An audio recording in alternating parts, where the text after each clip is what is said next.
The Indus Civilization. Gregory L. Possehl. Introduction. Ancient India's first civilization arose on the plains of the Greater Indus Valley of Pakistan and northwestern India during the second half of the 3rd millennium BCE, circa 2500 to 1900 BCE. This has come to be called the Indus Civilization and was the first period of urbanization in the Indian subcontinent. The great cities of the Indus Civilization were Mohenjo-daro and Harappa, both in Pakistan. Mohenjo-daro today is on the western bank of the Indus River in the province of Sindh, and Harappa, 650 kilometers to the northeast, is on the southern bank of the Ravi River in the West Punjab. The ancient Indus peoples lived in a society with marked social classes and craft and career specialists, some of whom knew the art of writing. They engaged in long-distance trade with the Arabian Gulf, Mesopotamia, Iran, Afghanistan and Central Asia. 1. There is no reference to the Indus civilization in the historical documentation of the subcontinent. This is a contrast to Mesopotamian civilization and dynastic Egypt, which were noted in the Bible and other literature. But the Vedic texts of ancient India, the earliest of the subcontinent's historical literature, contain no direct reference to the Indus civilization, and the discovery of these ancient peoples was purely through archaeological excavation. Possehl 1999, 38-154. The chronology of the Indus civilization is based on radiocarbon dates, confirmed by good cross-ties to the early history, Akkadian period, of Mesopotamia. Undoubted Indus artifacts, e.g. stamp seals, etched carnelian beads, pottery, have been found in Mesopotamia, and at Susa in southwestern Iran. Those who read the Mesopotamian texts have deduced that the Mesopotamian place name Meluha was their designation for the Indus civilization. There is also a Mesopotamian cylinder seal that once belonged to an Akkadian person who was a translator of the Meluhan language. Table 9.1 Chronological chart of the Indus civilization. Archaeological stage. Dates BCE. Post-urban phase. Circa 1900 to 1500. Indus civilization. Circa 2500 to 1900. Early Harappan Indus civilization transition. Circa 2600 to 2500. Early Harappan. Circa 3200 to 2600. Beginnings of agriculture and pastoralism. Circa 7000. Radiocarbon dates and cross-ties allow archaeologists to date the Indus civilization to circa 2500 to 1900 BCE.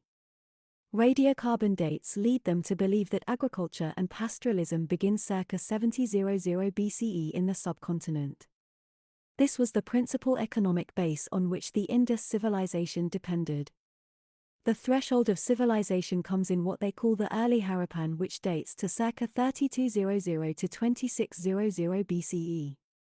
The early Harappan Indus civilization transition is a short period for which archaeologists have found the critical cultural changes that led to urbanization. By circa 1900 BCE, the cities of Mohenjo-daro and Harappa were no longer urban centers. So, too, went the art of writing, and much of the craft and career specialization associated with the Indus civilization. This period has come to be called the post-urban phase. This chronology is summarized in Table 9.1. Geography. Settlements of the Indus civilization are found over about 1 million square kilometer. The most westerly settlement is a fortified site called Sutkagandur, near the border between Pakistan and Iran and close to the Arabian Sea. The site of Lothal in Gujarat anchors the southwestern corner of the Indus civilization. The northeastern sites are found in the upper portion of the Ganga-Yamuna River Doab, mostly in Saharanpur district of Uttar Pradesh.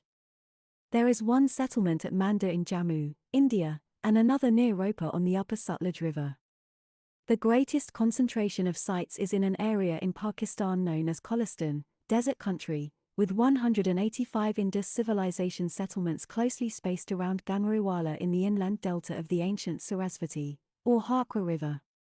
The most northerly site is Shortagai in northern Afghanistan. It was almost certainly a trading center.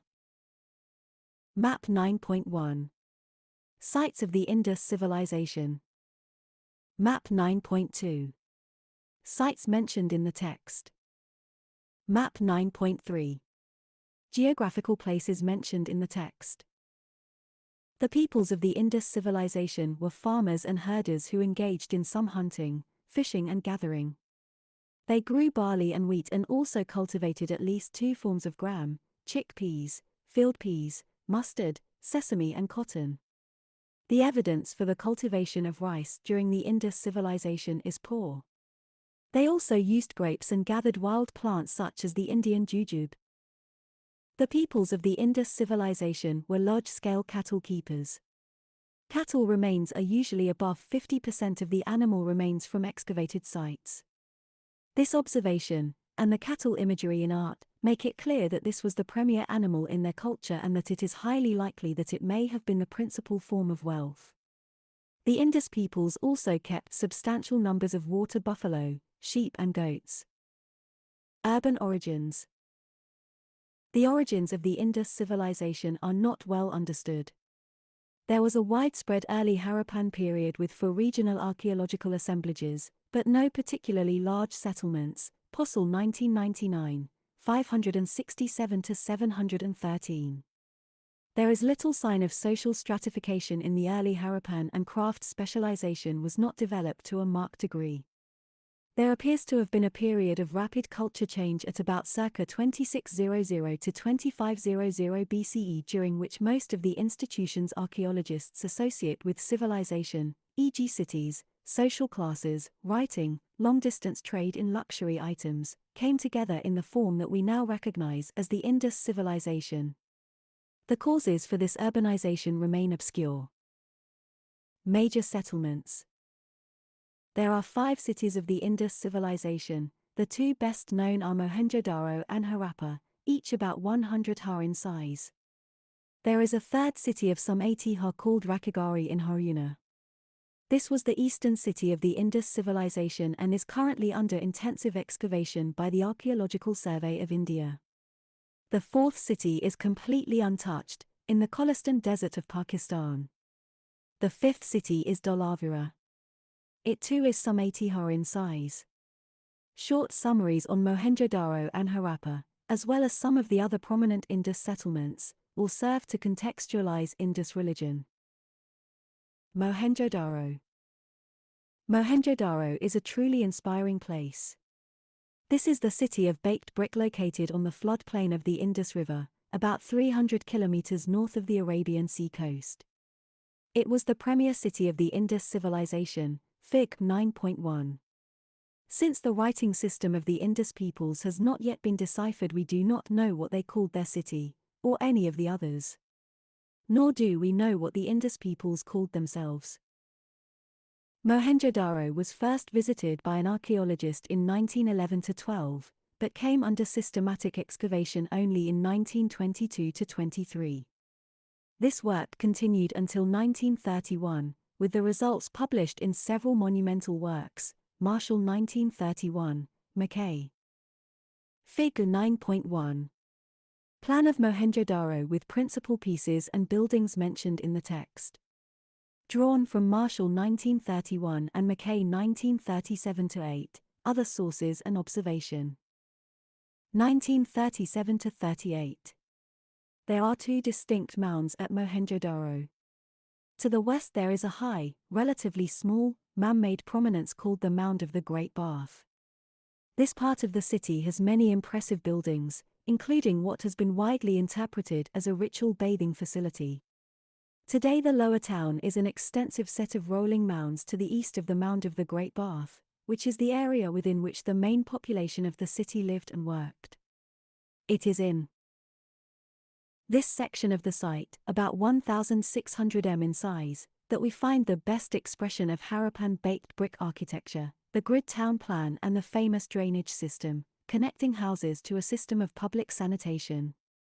No one knows the size of the population at Mohenjo-daro, but estimates in the range of 20,000 to 30,000 seem to be the most reasonable. Archaeologists have not found an early Harappan settlement at Mohenjo-daro, and the place seems to be a founder's city, a metropolis that was conceived and built as a single inspiration. The city was probably built during the early Harappan Indus civilization transition. The excavation areas of Mohenjo-daro, which are used to designate the buildings and finds, are derived for the most part from the names of the excavators. Thus we have DK area excavated by K.N. Dikshit, HR area from H. Hargreaves, VS area from its excavator M.S. Vats, and so forth. Harappa. The ancient city of Harappa is located on the southern bank of the Ravi, some 650 kilometers to the northeast of Mohenjo-daro, Fig. 9.2. The city today is a huge set of rolling mounds, with the westernmost of them being quite high and steep, looming above the others. It is all quite dramatic, and unmistakable as an archaeological site. Harappa was first recorded as an ancient place in the early 1800s when it was visited by British travelers.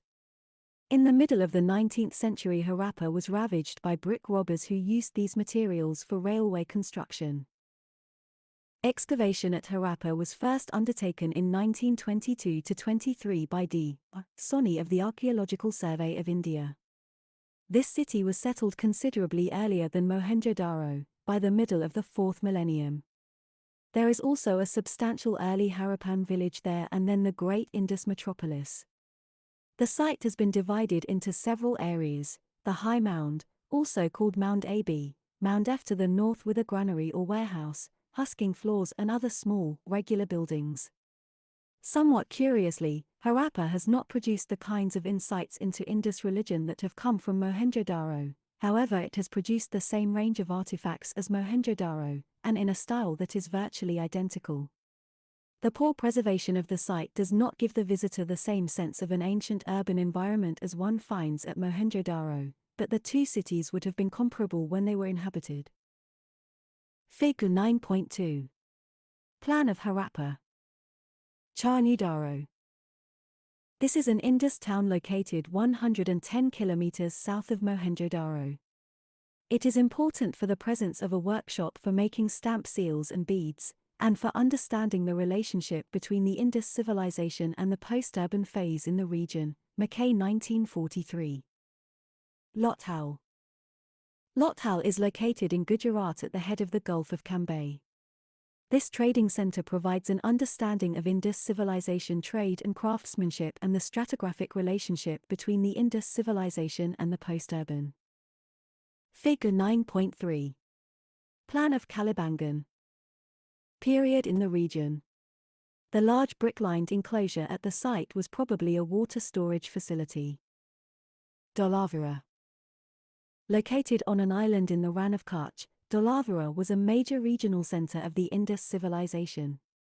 It is midway between Charni-daro and Lothal.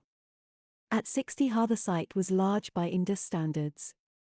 Dolavira was fortified and has a stratigraphic succession from the early Harappan to the Indus civilization and succeeding cultures. Kalibangan.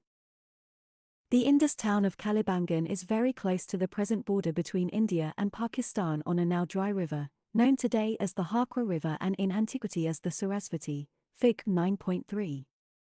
It is a good example of a regional center of the Indus civilization. As a result of careful excavation, it has a well-documented stratigraphic sequence from the early Harappan to the Indus civilization. Figure 9.4. An Indus stamp seal with the unicorn device. Writing. In spite of many claims to the contrary, the Indus script remains undeciphered. Possil 1996a. The Indus peoples used a system of pictographic writing with about 400 characters according to most researchers. The most formal of the inscriptions are found on a series of stamp seals, most of which are made of steatite, a very soft stone. A majority of these seals are laid out with a line of script at the top, and an animal device below. The most frequently found animal device is a bull which perspective shows with a single horn, commonly called the unicorn. Fig. 9.4. Other devices include the zebu, the Indian cow, tigers, elephants and rhinos. There are also bar seals without devices. Writing was also done on copper bronze tools, copper tablets, miniature tablets of shell, faience and steatite, bangles and pottery. The corpus of writing, not counting the graffiti scratched on the pottery, would come to about 3,100 objects. There are no Indus texts or writing preserved on paper, bark or other such materials. The layout of the inscriptions does not suggest a system of accounts, or lists of products. In fact, the number system, if there is one, is not a prominent feature of the corpus of texts. The inscriptions are short, from 1 to 26 characters, with an average of between 5 and 6. This suggests that the messages on the stamp seals were used for identification, names, places, titles and the like. Graffiti on pottery could be names of owners, manufacturers and the like, as well as product identifications and places of origin shipment. Some of the items with writing could have short incantations, sayings and the like. Some of the stamp seals and tablets seem to be narrative, or mnemonic devices, used in storytelling. Some of these suggest religious themes, which will be investigated as this chapter proceeds. Fig 9.5. While the script has not been demonstrably deciphered, there are some points of agreement about it, as well as some working hypotheses. The script is to be read from the right to the left in stamp seal impressions. The language of the inscriptions might be either of the Proto-Dravidian family or an early form of Munda, an Austroasiatic language found today in eastern India.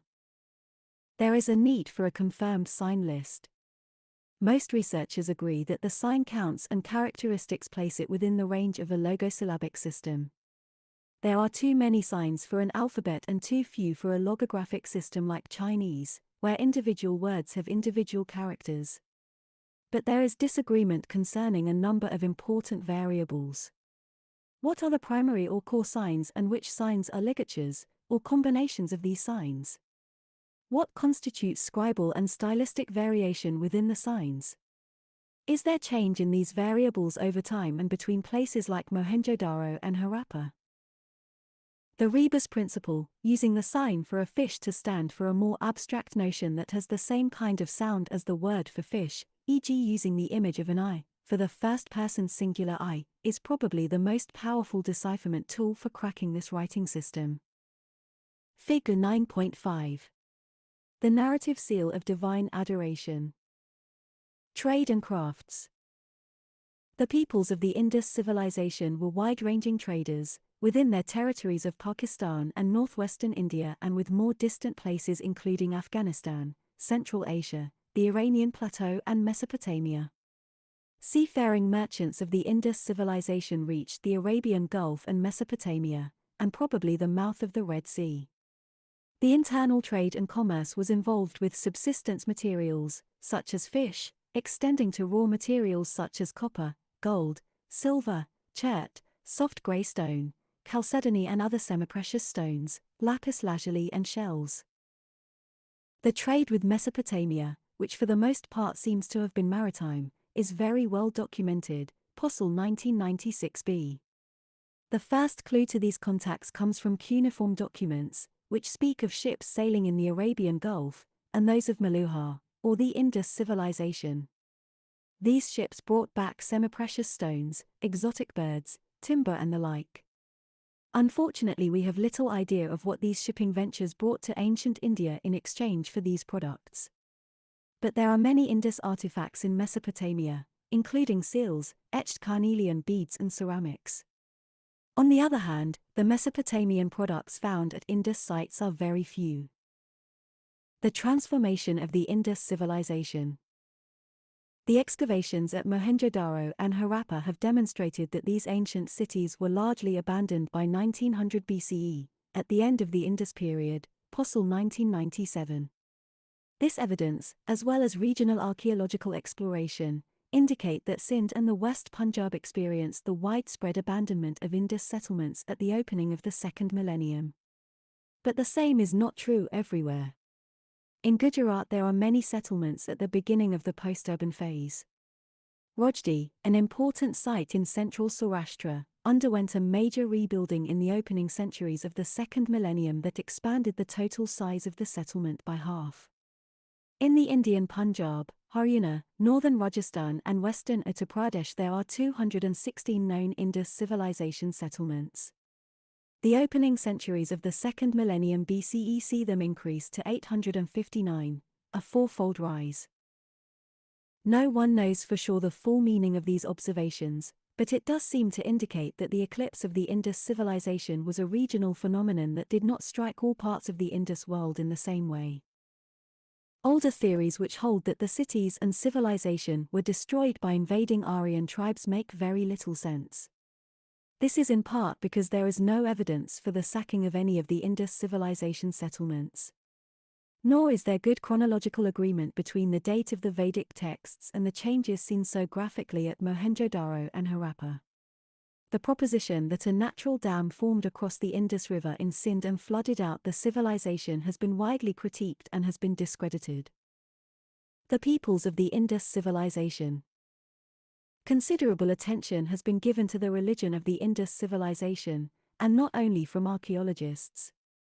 There is a core bibliography on this interesting topic. Marshall 1931, 48-78, Hiltebeitel 1978, McEvely 1981, Parpala 1984, 1985, 1992, Alchin 1985, Atron 1987b. The best early study of Indus religion remains that done by Sir John Marshall, Marshall 1931. The term religion in the context of the Indus civilization has to be broadly defined as an institution dealing with spirits, the founding principles of which are believed to be true by the adherents, but which cannot be proved or falsified. It includes the system of belief in the other world as well as in gods and goddesses. Indus civilization mythology and astrology are also included. Aspects of ideology, that is, the systematic knowledge and beliefs held by people about the proper nature of human life and the proper order of socio-cultural systems, also interwoven with this subject, at least in the Indus civilization case. The ethnicity of the Indus peoples. Some archaeologists have sought assistance in the difficult job of understanding the institutions of the Indus civilization by turning to the history of various ethnic groups in the subcontinent. They seek to use historical inference and analogy to suggest the configuration of Indus institutions like religion. Ethnically and linguistically, the Indian subcontinent is a very complex place, but there are two huge groups that dominate the scene: the Dravidians, mostly in the south, and the Aryans, mostly in the north. If it could be settled that the Indus was a Dravidian civilization, then historical data and analogies to their known religious practices could assist in understanding. On the other hand, if the Indus was an Indo-Aryan civilization, then their history could be used in a similar way. The Dravidians. There is no good estimate of the antiquity of the Dravidian languages in the subcontinent. They have always been there. While much is known of their life and culture today, and there is a reconstruction of their ancient languages, little is known of the details of their prehistoric past. Their first written texts date to the early years of the Common Era, but these are devotional poetry, not historical documents. The hypothesis, or assumption, that the Indus script renders a Proto-Dravidian language into written form is a well-known one, and not a bad starting point for would-be decipherers. But this does not really inform us about early Dravidian institutions. From time to time in this chapter reference will be made to Dravidian belief or practice, but in the absence of good written texts this is little more than educated guesswork. However, the earliest of India's texts is the Rig Veda, a religious document in Vedic Sanskrit of about 1000 BCE. The antiquity and richness of this text would be of immense help if it could be applied to the study of the Indus peoples. Aryans and Indo-European languages. Sir William Jones was a noted 18th-century jurist and scholar of the Calcutta High Court. In 1786 he proposed a historical relationship between Sanskrit, Greek and Latin as part of his third anniversary discourse to the Asiatic Society of Bengal, the institution he founded. The Sanskrit, Sikh, language, whatever may be its antiquity, is of a wonderful structure, more perfect than Greek, more copious than Latin, and more exquisitely refined than either, yet bearing to both of them a stronger affinity, both in the roots of verbs and in the forms of grammar, than could possibly have been produced by accident, so strong indeed that no philologer could examine them all three, without believing them to have sprung from some common source, which, perhaps, no longer exists. There is a similar reason, though not quite so forcible, for supporting that both the Gothic and the Celtic, though blended with a very different idiom, had the same origin with the Sanskrit, and the Old Persian might be added to the same family, if this were the place for discussing any question concerning the antiquities of Persia. Jones 1788, 348-49. Others had proposed this historical relationship, some as early as 1583, Mallory 1989, 273, FN 1. Jones had the intellectual stature to bring the idea to the notice of a large body of scholars and make it stick. Jones' insight was a huge revelation. The German philosopher Georg Wilhelm Friedrich Hegel compared Jones' linguistic discovery to the finding of a new continent. The notion that the Sanskrit of the Vedas evidenced a historical connection between the Celts, Germans, Greeks, Persians and Indians was hard to believe, but there it was. Who is an Aryan? The priests who composed the hymns of the Rig Veda called themselves Arya. Just to the west, the Iranian branch of the Indo-European languages contains this word in its cognate form Arya, and the Iranian king Darius, 522–486 BCE, described himself as Aryan. The term is probably confined to the Indo-Iranian languages, not Indo-European generally. Mallory 1989, 126. Calling oneself Aryan was akin to a Native American calling himself a Sioux or peoples of eastern India calling themselves Naga. There is no evidence that the term carried with it the notion of a biological race in Vedic times. Beginning in about the 15th century, some German scholars began to break away from the cultural tradition that took their roots back to classical antiquity. They spoke of a descent from powerful rulers of earlier times who manifested their might in regions far distant from the Rhine. From these beliefs in linguistic and historical fables of widespread German political preeminence in antiquity was born the nationalism that characterized the Reformation. In that religious and political movement, Germans broke away from their medieval tradition of accepting a cultural debt to Latin antiquity, and the reformers came to consider themselves as self-made conquerors with historical roots inherent within their own cultural tradition of a non-Semitic, non-Latin, chosen people destined to rule the world. An original language was the hallmark of the original race, in the minds of those nationalistic Germans in the period of the Enlightenment and early years of Romanticism. Kennedy 1995, 34. Friedrich Schlegel was a German statesman and novelist who knew some Sanskrit and was, of course, familiar with Jones' discourse. He believed in the antiquity and splendor of Sanskrit. In 1805 he proposed that warlike tribes speaking this language left the Himalayan mountains and conquered India, the Middle East and Europe, bringing civilization with them. Schlegel 1808. Thus the primitive Germanic people were drawn into this Volkerwanderung of prehistory, becoming amalgamated in the process into a colony of this mysteriously driven race. Kennedy 1995, 34. An excellent review of this problem. This theory was embraced by the German philosopher Hegel, the Norwegian Sanskritist Christian Lassen and the brothers Grimm. Even Max Müller agreed for a time and then recanted. These and other writers of an Aryan race concept based upon language, biology, myth and ideologies of the Germanic rite of conquest were the instruments whereby the esoteric deliberations of philosophers and antiquarians entered the arena of public awareness. Kennedy 1995, 36. Houston Stewart Chamberlain, son-in-law of Richard Wagner, was an Englishman who molded these concepts into the doctrine of Nordic Teutonic racial supremacy. Chamberlain's Foundations of the 19th Century appeared in 1899, and many earlier statements by other authors concerning Aryan superiority were continued by Chamberlain, who preferred the term Teutons or Teutonic race. It is fair to place at the feet of Friedrich Schlegel, Houston Stewart Chamberlain and their colleagues the repugnant distortion of what an Aryan was. Their idea had its humble beginnings in Calcutta at the end of the 18th century in the honest, brilliant scholarship of Sir William Jones. They turned a simple designation of what a people called themselves into a race of supermen and implemented the political and racist doctrines of Adolf Hitler's Third Reich. The position taken here The position taken in this chapter is that the Indus civilization is neither Dravidian nor Indo-Aryan, but is itself, its own, unique configuration of culture. There were many Indus peoples, with many backgrounds and histories, speaking a variety of languages, probably from a number of language families. Many of these languages and language families must now be extinct.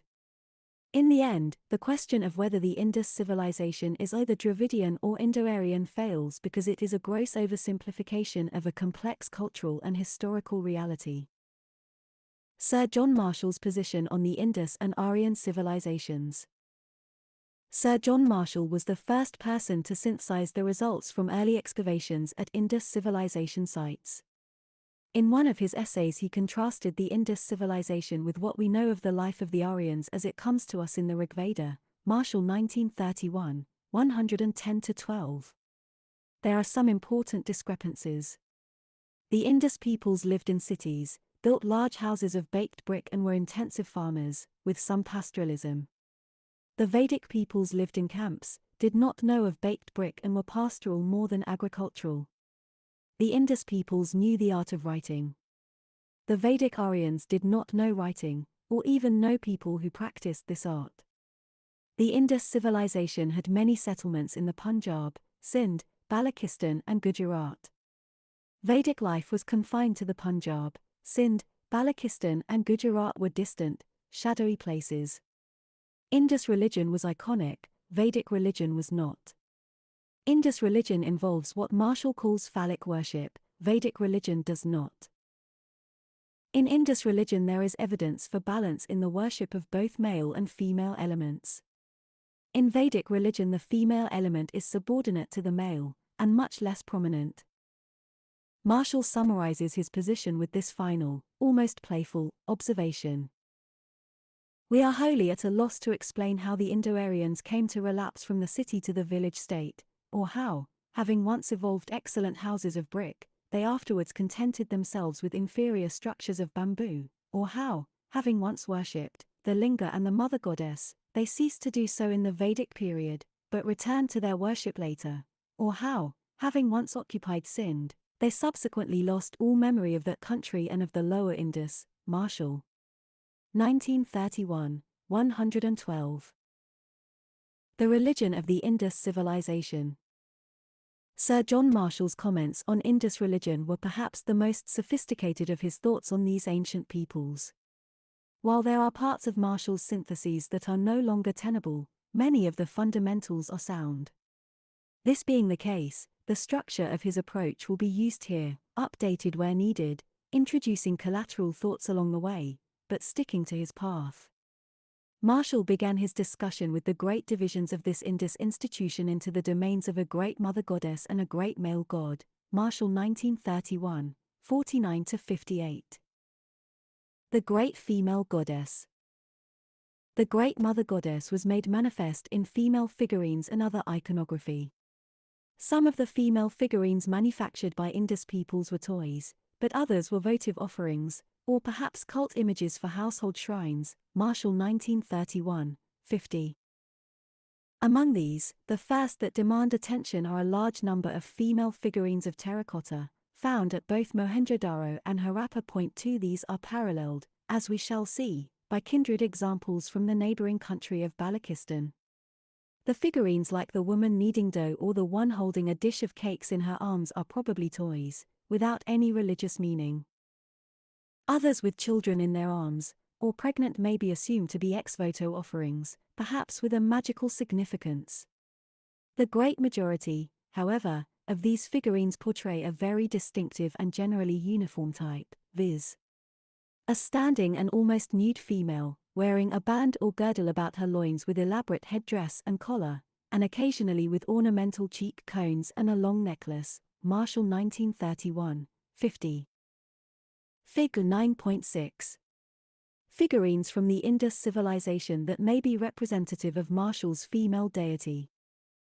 Unfortunately there are no gender markers on many of the figurines of which Marshall speaks, but he saw parallels in mother goddess worship with Western Greece and the Aegean, where he began his archaeological career working with Sir Arthur Evans at Knossos.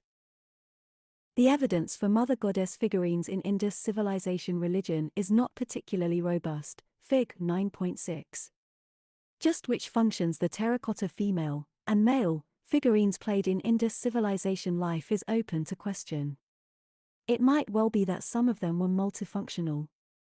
Based on the material record in general, female sexuality is deeply ingrained in Indus civilization religion and Fig. 9.7. Representations of the scene of divine adoration.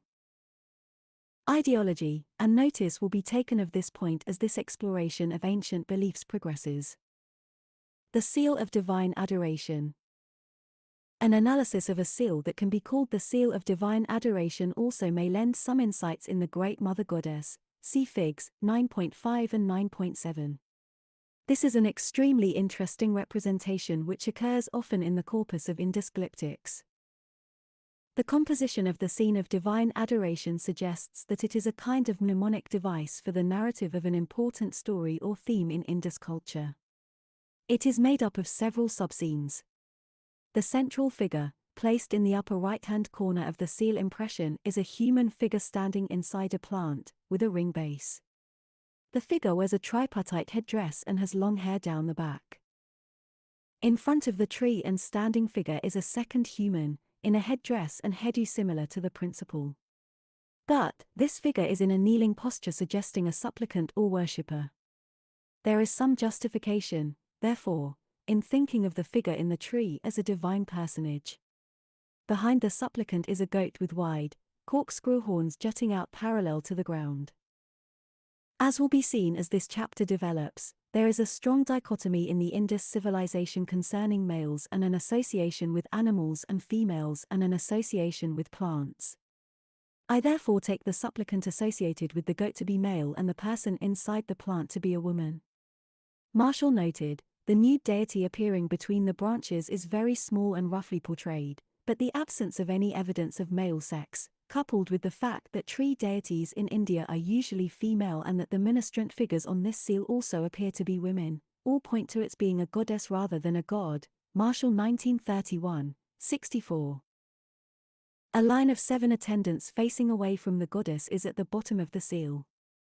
They have lesser headdresses and their long hair is differently displayed.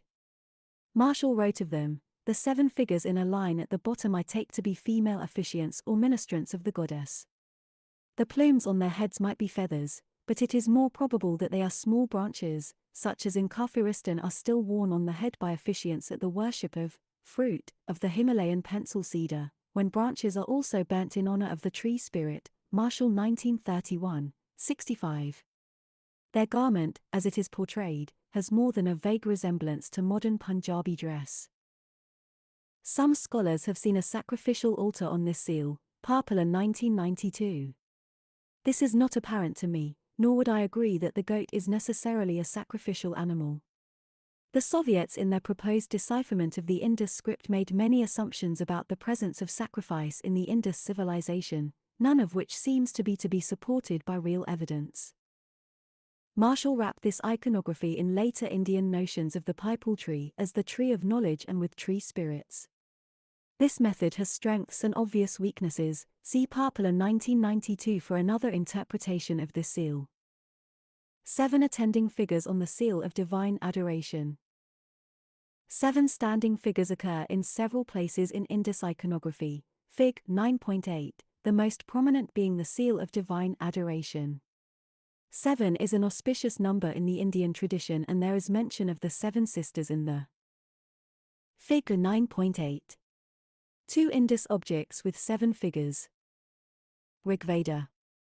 For example, in one of the Sarasvati hymns the river is venerated as one of them.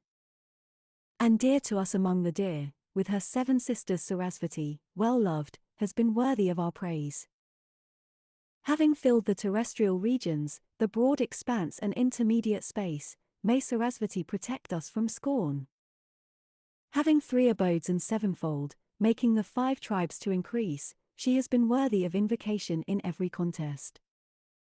She who, great among them by reason of her greatness, outshines the others in splendors, most active among the active, mighty, made, like a chariot, to be a match, Sarasvati should be lauded by the one who understands. Rigveda 6.61.10-13, after Mao 1986, 197-8. The geography of the Rigveda is centered on the Punjab, and we know that the reference to 7 sisters is to the 7 rivers of the region, beginning with the Indus and moving east as follows: Jhelum, Chenab, Ravi, Beas, Sutlej and Sarasvati. Given the continuities in belief that seem to mark ancient India, it is at least possible that this notion of the 7 river sisters came to the Vedic pundits from an Indus source. The great male god. Perhaps the best-known part of Marshall's comments on Indus religion is the identification of the device on a stamp seal as a proto-Shiva that is claimed to have been a forerunner of the Hindu deity. Fig. 9.9, Marshall 1931, 52-6. This seal has received a great deal of notice in discussions of Indus religion, and is undoubtedly the most important single object in this regard. The pose is one of a yogi, a feature of later Indian asceticism, and an important attribute of the later Hindu deity Shiva, who sits atop Mount Kailash in the Himalayas as the Mahayogi whose contemplations are key universal elements. Marshall saw 3 faces to the central figure on this seal, and connected them to the 3 manifestations of Shiva. He also associated Shiva as the lord of the beasts with the animals around the central figure. Shiva, per se, is not a part of the Rigveda. There is a Vedic deity, Rudra, Howler, the terrible, the ruddy one, who developed into Shiva, at least his destructive aspect, but not before 200 BCE. The seal was discovered in the northwestern portion of Mohenjo-Daro and would seem to date to circa 2250 to 2150 BCE. These points having been made to. Figure 9.9. The Proto-Shiva seal from Mohenjo-Daro. Support the notice it has received. Some attention to Marshall's presentation of his Proto-Shiva is in order. Marshall properly describes this figure as being in the attitude of a practitioner of yoga. The male sits on a dais with his body erect, back straight, head full front, up and alert. His legs are bent double beneath him, the heels together, the toes down. His arms, covered with bangles, are outstretched with hands resting lightly on his knees, thumbs out. The lower limbs are bare. Marshall believed that the phallus was exposed, but some consider this to be simply a waistband.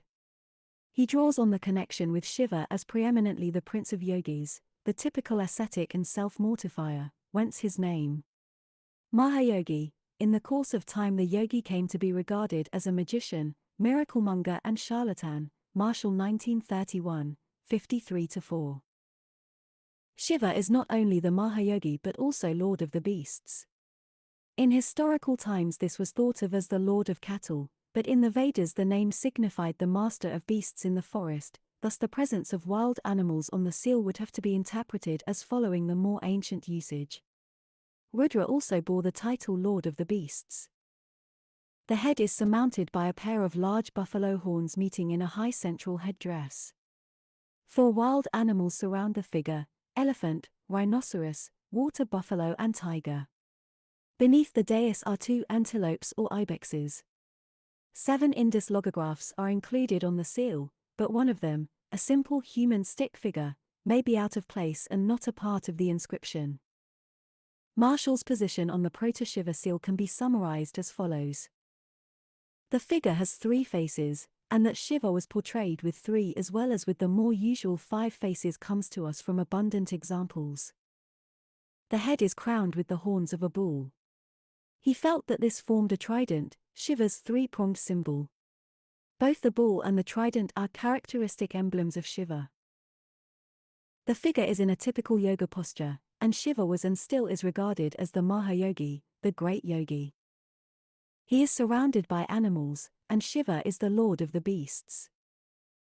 D. Srinivasan, in a review of this seal, notes that many authors have expressed a favorable view of Marshall's identification of the figure on seal number 420 as a Proto-Shiva, Srinivasan 1984, citing Mackay 1948, 56-7, Wheeler 1968, 105. A critique of Marshall's Proto-Shiva. While Marshall continues to be supported by some in his interpretation, there are obvious difficulties in using specific concepts and gods of historical India to interpret the remains from the Indus civilization. There is an opinion that the horned figure is not even human, but a very cleverly conceived pastiche of different animals, e.g. the arms seemingly covered with bangles are actually centipedes, the body is composed of two cobras. Others have proposed that the central figure is a proto-Brahma, a great creator, rather than proto-Shiva. 3 other points on the proto-Shiva seal have been made. Fig. 9.10. Seal from Mohenjo-Daro showing a water buffalo being speared. The central figure on the proto-Shiva represents the buffalo god. A. Hilterbetel has noted that the central figure on the proto-Shiva seal is not wearing bull or cattle horns but rather those of a buffalo, the shape and ribbing being the most diagnostic features. Indian tradition is rich in mythology and symbolism concerning the buffalo god, Mahisa, Hilterbetel 1978. A yogic posture, even an ithyphallic pose, would not be inconsistent with a representation of the buffalo god, who is separate from, but deeply intertwined with, Shiva. It also seems to occur in various contexts in the Indus civilization. There is a seal from Mohenjo-Daro showing a buffalo being speared, Fig. 9.10, which can be seen as a prototypical depiction of an episode in the Indian epic the Mahabharata where the war god kills the buffalo demon with a spear, or the story from an Indian epic known as the Ramayana, where Valin kills a buffalo. It could also be seen as the prototype of a Dravidian-style buffalo sacrifice, quite common among these peoples, Hilterbetel 1978, 773-4. The proto-Shiva seal has on it the vehicles of later Hindu gods. Turning to other iconography on the proto-Shiva seal, Hilterbetel notes the surrounding animals, the elephant, rhinoceros, tiger and buffalo, and suggests that they may represent the vehicles for gods of later Indian tradition, particularly Yama, Indra, Varuna and Kubera, the guardians or regents of the 4 directions. 32 of the animals have obvious analogues as mounts, the buffalo of Yama, regent of the south, and the elephant of Indra, regent of the east. The rhino and the tiger present more of a problem for Hilterbetel. In the end this is resolved by proposing that the rhinoceros is the animal of the west, an original vehicle of Varuna, and that the tiger of the seal was later replaced by the lion as the mount of Kubera, regent of the north, Hilterbetel 1978, 777. In the end, the lack of good analogies for the rhino and the tiger means that the proposed animal iconography on the proto-Shiva as vehicles of the gods is not very convincing. The central figure on the proto-Shiva seal is a deity. The pose, demeanor and dress of the figure all combine to suggest that the central figure on the proto-Shiva seal is a god of some sort. The figure is not clearly, entirely human, and might even be 3-faced. The buffalo horn headdress very strongly suggests an association with this animal and the buffalo deity. The posture of the central figure on the proto-Shiva seal is clearly posed in some way. It looks like a form of ritual discipline and is the classic pose of someone who practices yoga in later, historical times, Fig. 9.11. One expert on yoga sees this pose as possibly the first representation of a yogic position that can, in general, be called Mulabandhasana. Machiavelli 1981, 49. The corpus of Indus glyptics contains a number of representations of humans in this position. These offer sound evidence that during the Indus civilization, or even earlier, the Indus peoples, or some groups of them, were engaged in the kind of ritual discipline that emerges in later India as yoga. Yoga in later Indian tradition is said to have been founded by the sage Yajnavalkya and was later codified by Patanjali in his Yoga Sutra. It is a form of mental and physical discipline, a code for ascetics, Walker 1968, 2, 616-17.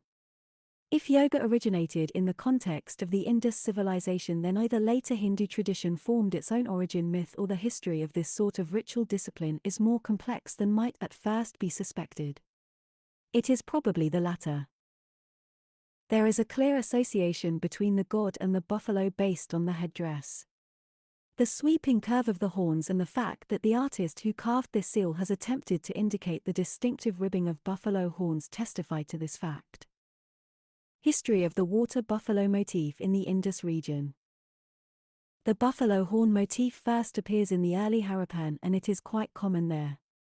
A famous pot from the site of Kotdiji, Fig. 9.12, just across the Indus River from Mohenjo-daro, has an early representation of a buffalo with a somewhat human face. This pot seems to date from the early Harappan Indus civilization transition, within the time frame when the Indus civilization was in the process. Fig. 9.11. Yogic postures in the Indus civilization. 1-4. Mohenjo-daro, 5-7. Harappa. Fig. 9.12. Buffalo pot from Kotdiji. Of being born. Other good examples of this motif come from early Harappan levels at sites in the Gomal Valley, Fig. 9.13. There is also a very fine example of a Kotdijian vessel found at Burzaham in Kashmir, with the buffalo horn motif, Fig. 9.14. The Burzaham pot is probably what archaeologists call late Kotdijian, 2500 to 1900 BCE, contemporary with the Indus civilization. The Proto-Shiva seal and the Kotdiji pot clearly represent the buffalo, not bulls, by virtue of the careful rendering of the ribbing on the horns. Buffalo horns and bull horns are also somewhat different in their shape. While both buffalo and cattle horns are a part of the Indus imagery, the buffalo stands out as important by virtue of the Proto-Shiva seal. The Kotdiji pot documents the development of this imagery, and presumably the religious ideas around it, in either the early Harappan or the early Harappan-Indus civilization transition. It is not a part of the imagery of the post-urban phase, but seems to have been preserved in the folk ways of rural communities as the cult of the buffalo god. Summary on the Proto-Shiva seal. The Proto-Shiva seal seems to portray an Indus deity connected with the buffalo who is practicing a form of ritual discipline, probably an early form of yoga. A. Fig. 9.13. Horns on pottery from the Gomal Valley, Pakistan and Padri, Gujarat, India. 1-7. Raman Deri, 8. Hatala, 9. Padri in Gujarat. Water buffalo god emerges in later Indian religion as the buffalo god. There are few things more Indian than yoga. These observations suggest that there is some continuity between the Indus civilization and later Indian religious beliefs and practice. The time separating the beliefs illustrated on the Proto-Shiva seal and the later Indian tradition is between 1 and 2 millennia. Moreover, during the Vedic age, neither the buffalo god nor yoga is represented, so it seems that these parts of the Indus tradition survived among the indigenous, non-Aryan peoples of India, outside the world noted in the Vedic texts. Continuity between the religion of the Indus civilization and later India. The history of Indian religion is deep and complex. The Proto-Shiva seal offers hints that some aspects of later Hinduism are to be found in the Indus civilization. Fig. 9.14. The buffalo pot from Burzaham. But these aspects of religion are either totally missing from the Vedic period, or weakly represented. T. McEverley has performed a stratigraphic analysis for yoga as a reflection of the stratification of different cultural psychological layers in Indian religions in general, a composite primitive stratum of shamanic magic, totemic magic, and agricultural magic, possible fresh shamanic input from Central Asia at about the end of the 2nd millennium BC, not to mention other possible outside influences, an overlay of Vedic ritualism in the Middle Vedic period, and a general redefinition under the influence of idealist philosophy in the following periods. McEverley 1981, 77.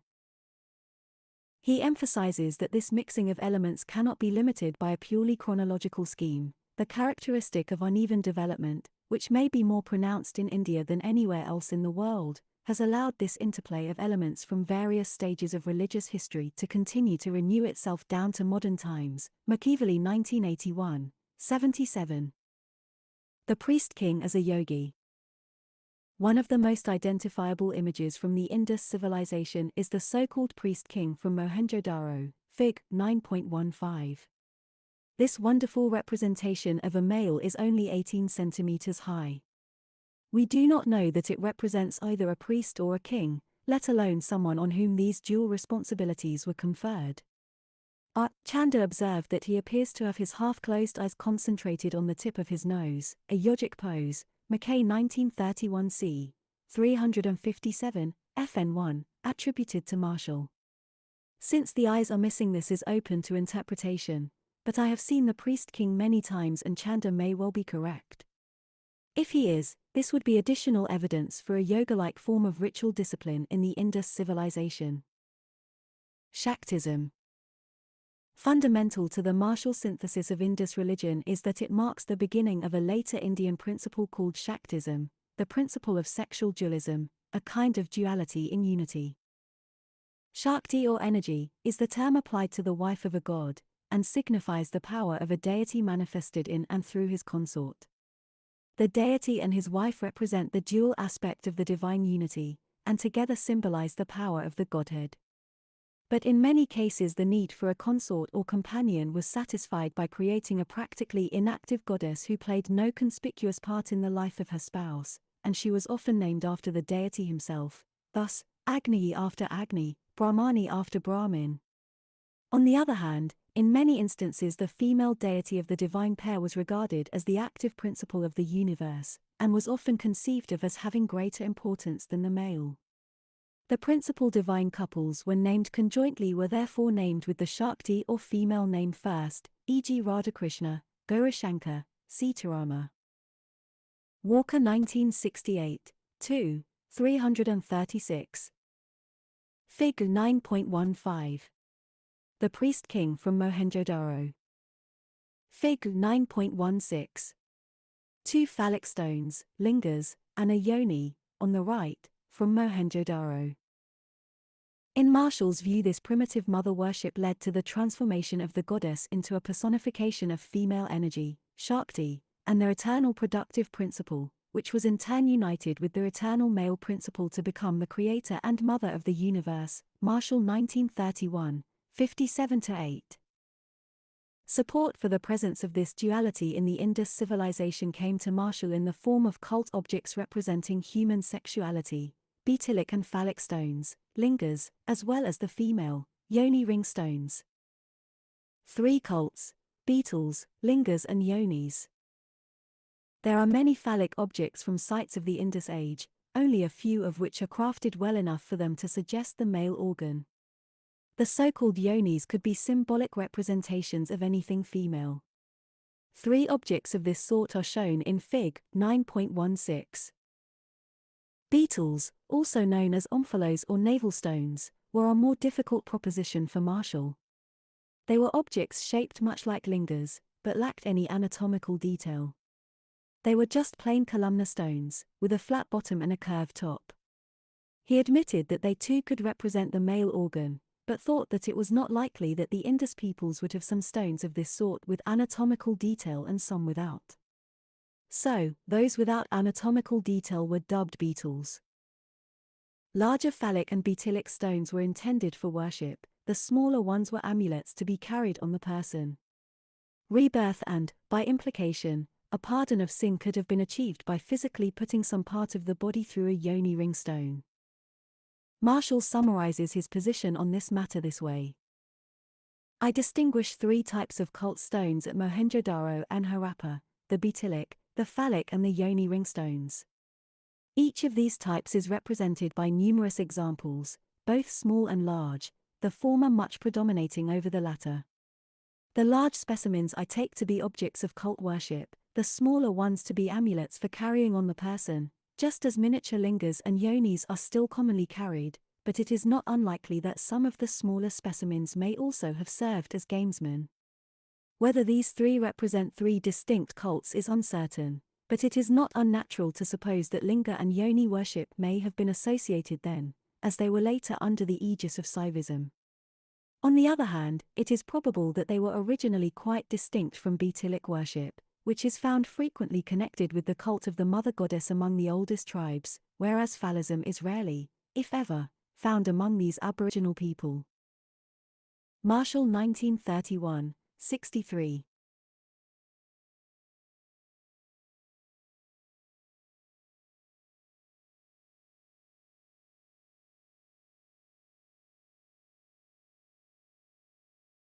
The concepts Marshall deals with in this matter, and others in his discourse on Indus religion, are highly refined notions, backed by centuries, even millennia, of philosophical thought.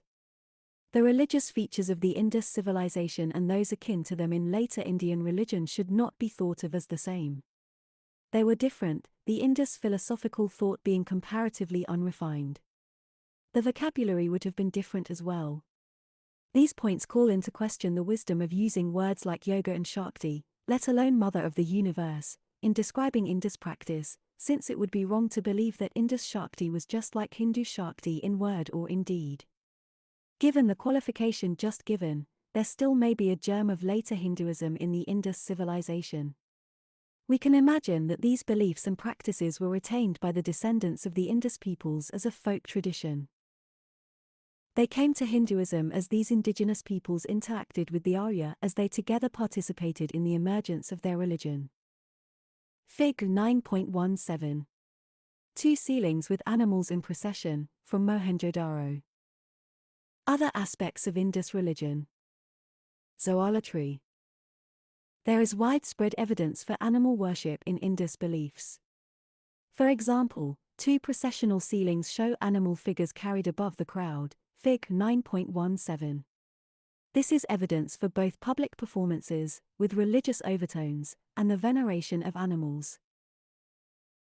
There are many portrayals of composite animals, some with 3 heads on one body, or tigers entwined, tigers with horns, human torsos on 4-legged bodies, minotaur-like creatures, unicorns with elephant trunks and unicorns growing out of trees, Fig. 9.18. The unicorn on the stamp seals may have been a mythical creature and not a bull at all. How these animal, and animal-human, motifs work together is not known. But, it seems clear that the belief systems of the Indus peoples propounded all kinds of crossbreeds of beasts and humans, some with multiple heads.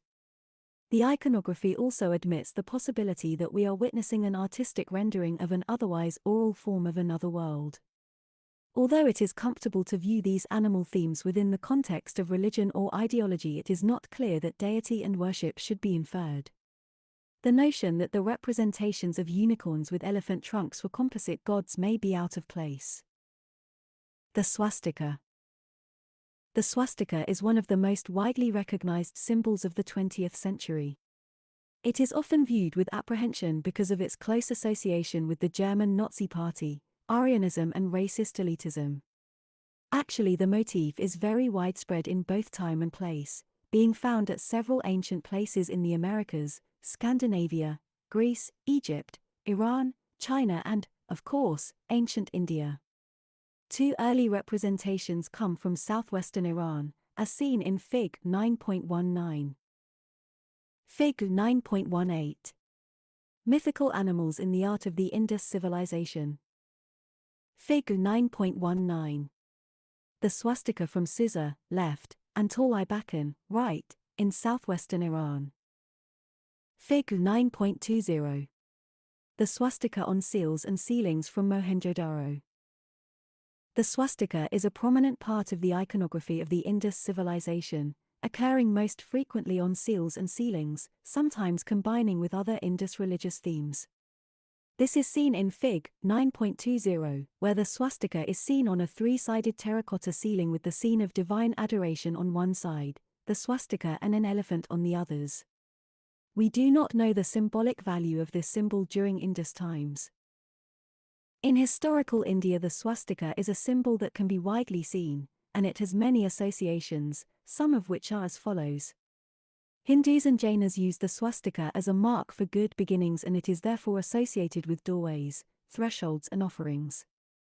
The right-hand swastika, the one most frequently seen, is also a symbol representing the progression of the sun and the rotation of the earth.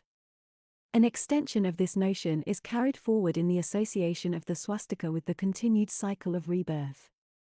The left-hand swastika, or svastika, is associated with darkness, magic and the goddess Kali. In Buddhism, the swastika is associated with the unseen Buddha, especially his feet and path. While the swastika is graphically a part of the Indus civilization, and is a part of historical Indian symbolism, this continuity does not imply that the symbolic association of the later occurrences can be used to understand the Indus civilization. There is simply too much time and opportunity for change for this supposition to be a sound one. Mesopotamian themes in Indus iconography. Two iconographic themes that appear on Indus seals have parallels in Mesopotamian mythology. Both are related to the Gilgamesh epic. The first is shown on a seal from Mohenjo-Daro, Fig. 9.21. It shows a monster, half-human female, half-bull, attacking a horned tiger. This Indus seal could be seen as portraying the story of the Mesopotamian goddess Aurora, who created Ebani or Enkidu as a bull-man monster to do combat with Gilgamesh, but who ultimately became his ally and fought with Gilgamesh against the wild animals. Marshall 1931, 67. The second motif is the well-documented Mesopotamian combat scene, with Gilgamesh fighting off rampant animals on either side. Fig. 9.22. The richness of this theme in Mesopotamian art, and even Near Eastern art generally, has been nicely developed and documented by Parpola 1984. The excavations of the so-called royal graves of Ur produced a wealth of art. Among the most important objects to be recovered from these tombs were two. Fig. 9.21. The Ebani or Enkidu seal from Mohenjo-Daro. Small sculptures, each depicting a goat standing on its hind legs, browsing in a tree. Fig. 9.23. There is a ceiling from Mohenjo-Daro with this scene. Since we know that ancient India and Mesopotamia were in contact through sea trade, and possibly overland as well, it should not be surprising that some of the more powerful themes from Mesopotamian society were brought back to the Indus Valley. The notion that Indus sailors and traders, possibly even Mesopotamians themselves, brought some version of the Gilgamesh epic to the cities and towns of the greater Indus region as a part of their commerce makes good sense. Fig. 9.22. A Gilgamesh theme seal from Mohenjo-Daro. Fig. 9.23. Goats or rams in the posture of those from the royal graves of Ur. The important place of water in the belief system of the Indus civilization. Marshall deals briefly with the importance of water to the Indus peoples. Of the sanctity of water in the abstract, no tangible evidence has yet been found, but that water was held in great reverence and that it played a highly important part in the daily lives and religion of the citizens of Mohenjo-Daro is demonstrated by the elaborate bathing establishment described in Chapter 3, as well as by the universal arrangements made in private houses for the supply of water and for baths. Indeed, it is safe, I think, to affirm that in no city of antiquity was so much attention paid to this matter of bathing as in Mohenjo-Daro, and we can hardly believe that the practice would have been so ubiquitous and firmly rooted there, had it not been regarded in the light of a religious duty. That such emphasis should have been laid on bathing, even at this remote age, will not come as a surprise to anyone familiar with the importance that from time immemorial the Indian has attached to ceremonial ablutions in sacred tanks, pools, and rivers. Marshall 1931, 75. Marshall is correct in drawing attention to the importance of water at Mohenjo-Daro and many other Indus sites. Water, and its management, play an interesting role in the life of the Indus peoples. This is the clearest at Mohenjo-Daro, and M. Jansen has published a book with the English title Mohenjo-Daro, City of Wells and Drains, Water Splendor 4,000 years ago. The bathing facilities in each house inform us that washing and cleanliness were important to the Indus peoples. We have to anticipate that this involved both physical cleanliness, as well as something of a more symbolic nature. The many wells throughout the city were sources of new, pure water, essential for effective cleanliness. The drainage system served to move the effluent away from the houses and their occupants, below ground, safely out of the way and safely out of sight, in brick-lined channels that prevented massive contamination of the earth of the city. The Great Bath is a ritual bathing facility, raised to the civic level. It is larger and more complex than the other structures, but conforms to the proposition that cleanliness of both types was an important element in the ideology of the Indus civilization. It is interesting too that the builders of the Great Bath used elevation and distance to set it apart symbolically from the rest of Mohenjo-Daro. This was an important ritual space, and one that would seem to have been reserved for the elites of the city. Wheeler also found water splendor an interesting and important feature of the Indus civilization. He felt that the Great Bath and their extravagant provision for bathing were both testimony to the importance of water in Indus life, as well as a tie to later Hinduism. Wheeler 1968, 110. There is some suggestion from Marshall that rivers may have had sacred qualities during the Indus civilization, as Ganga, Yamuna and Sarasvati did in historical India. There is no basis for this, other than Marshall's sense of cultural and historical continuity, and Mackay took issue with him on the point. Mackay 1948:66. Marshall's synthesis of Indus religion. Marshall did not ever bring Indus religion together under a single philosophy. He saw the diversity of belief, and, by inference, the lack of a state religion. But he was never able to bring the diverse strands of belief that he saw into a unified whole, giving us the sense of an Indus institution.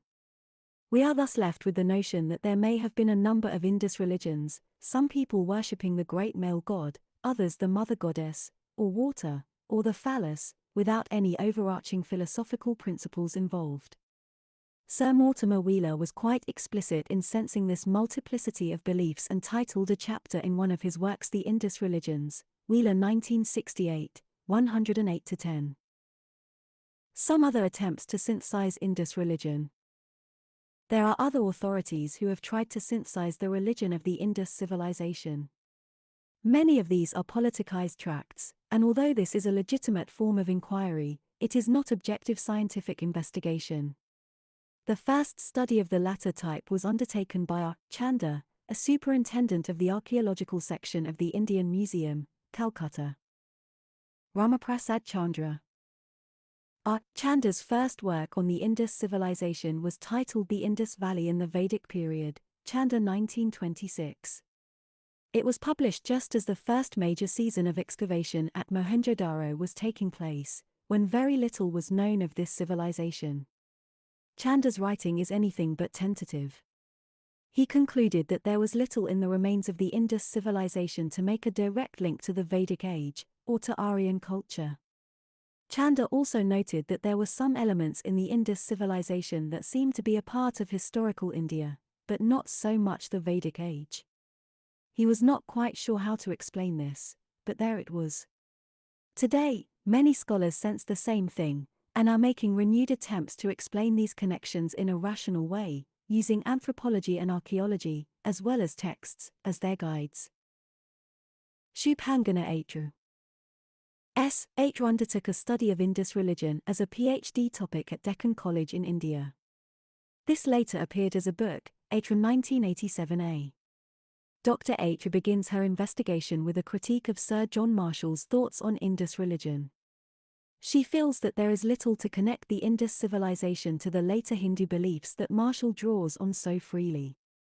Atru writes, he also erroneously compared the Purusha and Prakriti, the basic elements on which the highly philosophical systems like Sankhya are based, with Shaktism and phallic worship. In reality, these three systems are very tenuously connected with each other and represent three entirely different planes, albeit within the bounds of modern Hinduism. Atru 1987b, 8. Her treatment of Indus religion is very detailed, investigating many minutiae, which is useful for those deeply interested in this topic.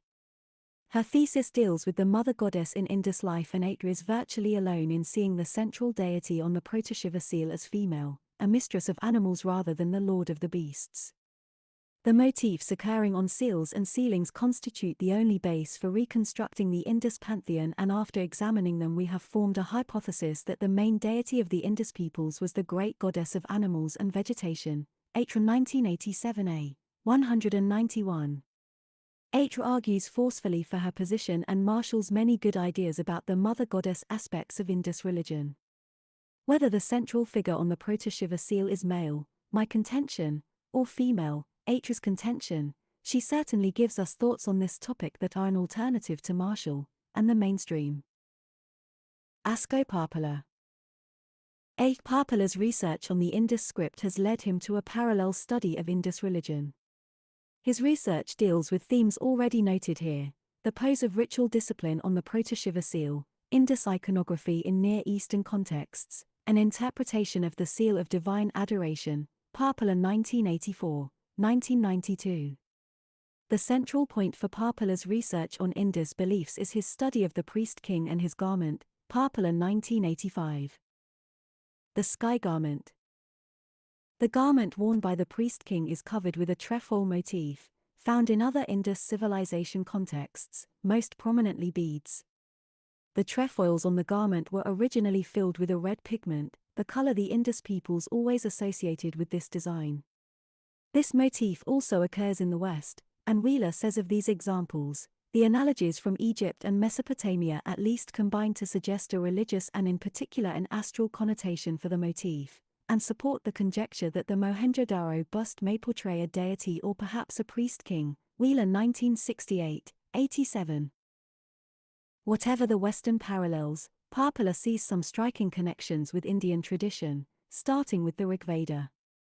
He proposes that the central figure on the Proto-Shiva seal is a representation of Varuna, the divine king par excellence. Varuna's garment is the tapya, which is not mentioned in the Rig Veda, but does appear in the later Atharvaveda. Parpala's 7 references to the tapya in the Atharvaveda include the use of this garment at sacrifices and royal rituals, Parpala 1985, 44-5. However, nowhere in the Atharvaveda is the tapya described as a garment with the trefoil design on it, nor are there any artistic representations on which such a conclusion could be based. Parpala takes the tapya, and its association with sacrifice, and suggests that the trefoils, and the circles on the robe of the priest-king, are images of fireplaces that are central to Vedic sacrifice and ritual, thereby making his connection between the garment and the design. The inferences that Parpala makes go even farther. At one point he says, the initial working hypothesis of this study was that the trefoil motif on the Indus priest-king's garment had an astral meaning. In the course of the investigation it has been possible to conclude that the Indus peoples imagined the stars to be heavenly fireplaces, that the trefoil probably denoted specifically one particular asterism, namely Apabharani, and moreover that the fireplace, the Apabharani, as well as the Vedic tapya garment corresponding to the priest-king's garment all symbolize the womb in the Veda. Evidence of the existence of womb symbolism for the trefoil motif in Indus religion seems to be given by the round pedestal of red stone from Mohenjo-Daro. This has been compared to the round stand of the later Hindu lingas, representing yoni, womb or vulva. Covered with trefoils, the pedestal seems to provide external confirmation to the proposed meanings of the trefoil pattern, while these in turn support the comparison with the yoni stands. Parpala 1985, 101.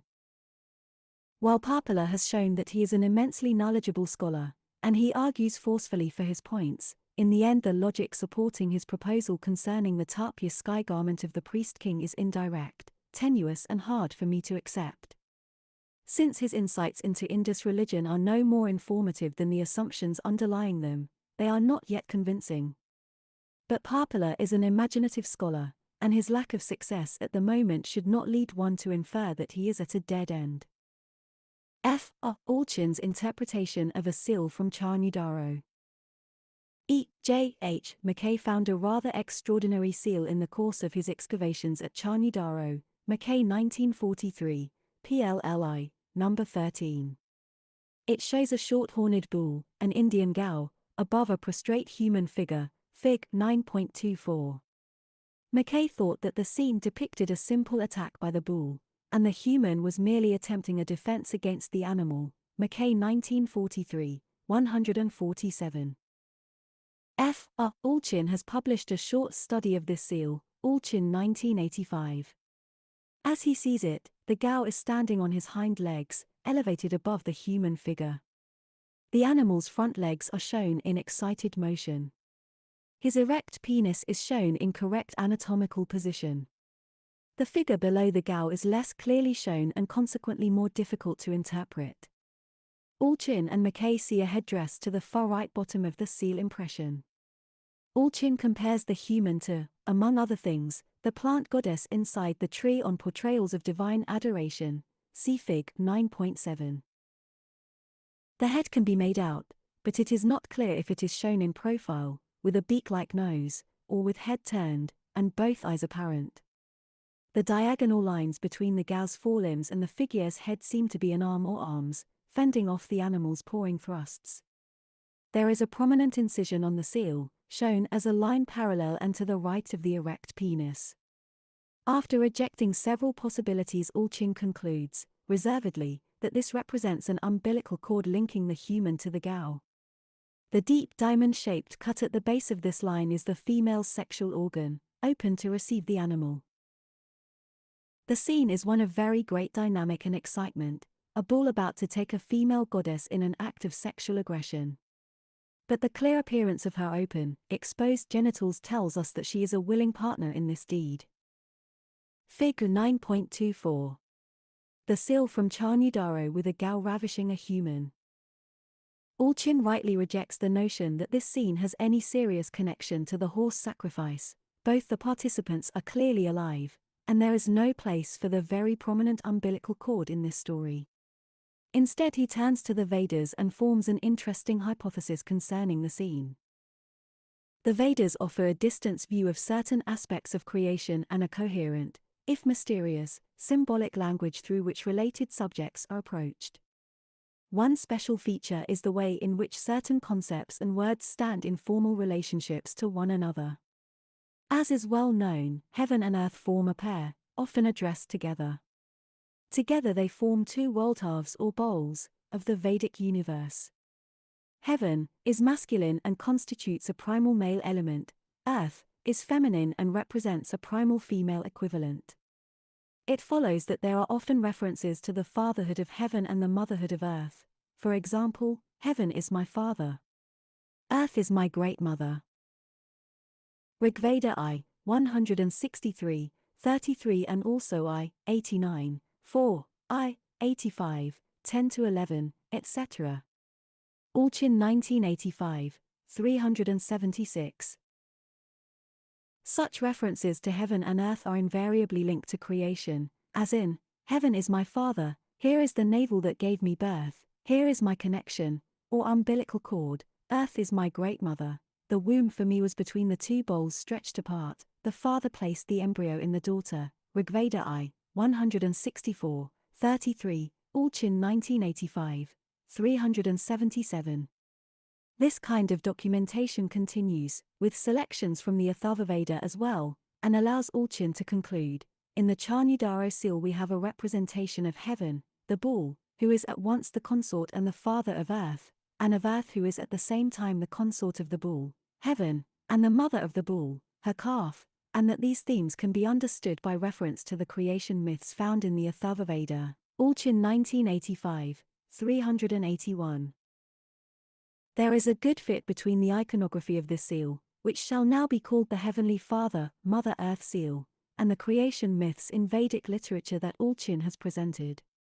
He cautions against simplistic thought about the culture-historical implications of his observations, but having said so much, it will still be admitted that the correspondences in the present case appear to be so profound, and so harmonious, that they must have involved some kind of fairly direct culture contact. Allchin 1985, 382. Some thoughts on Marshall and others.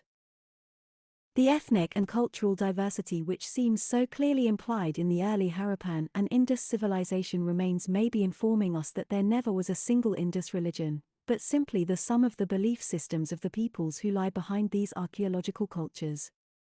However, with the Indus civilization there seems to be some level of integration, which implies intense communication throughout the greater Indus region that would have promoted a corresponding amount of change, adjustment, synthesizing and sharing of the older, diverse beliefs of the early Harappan stage.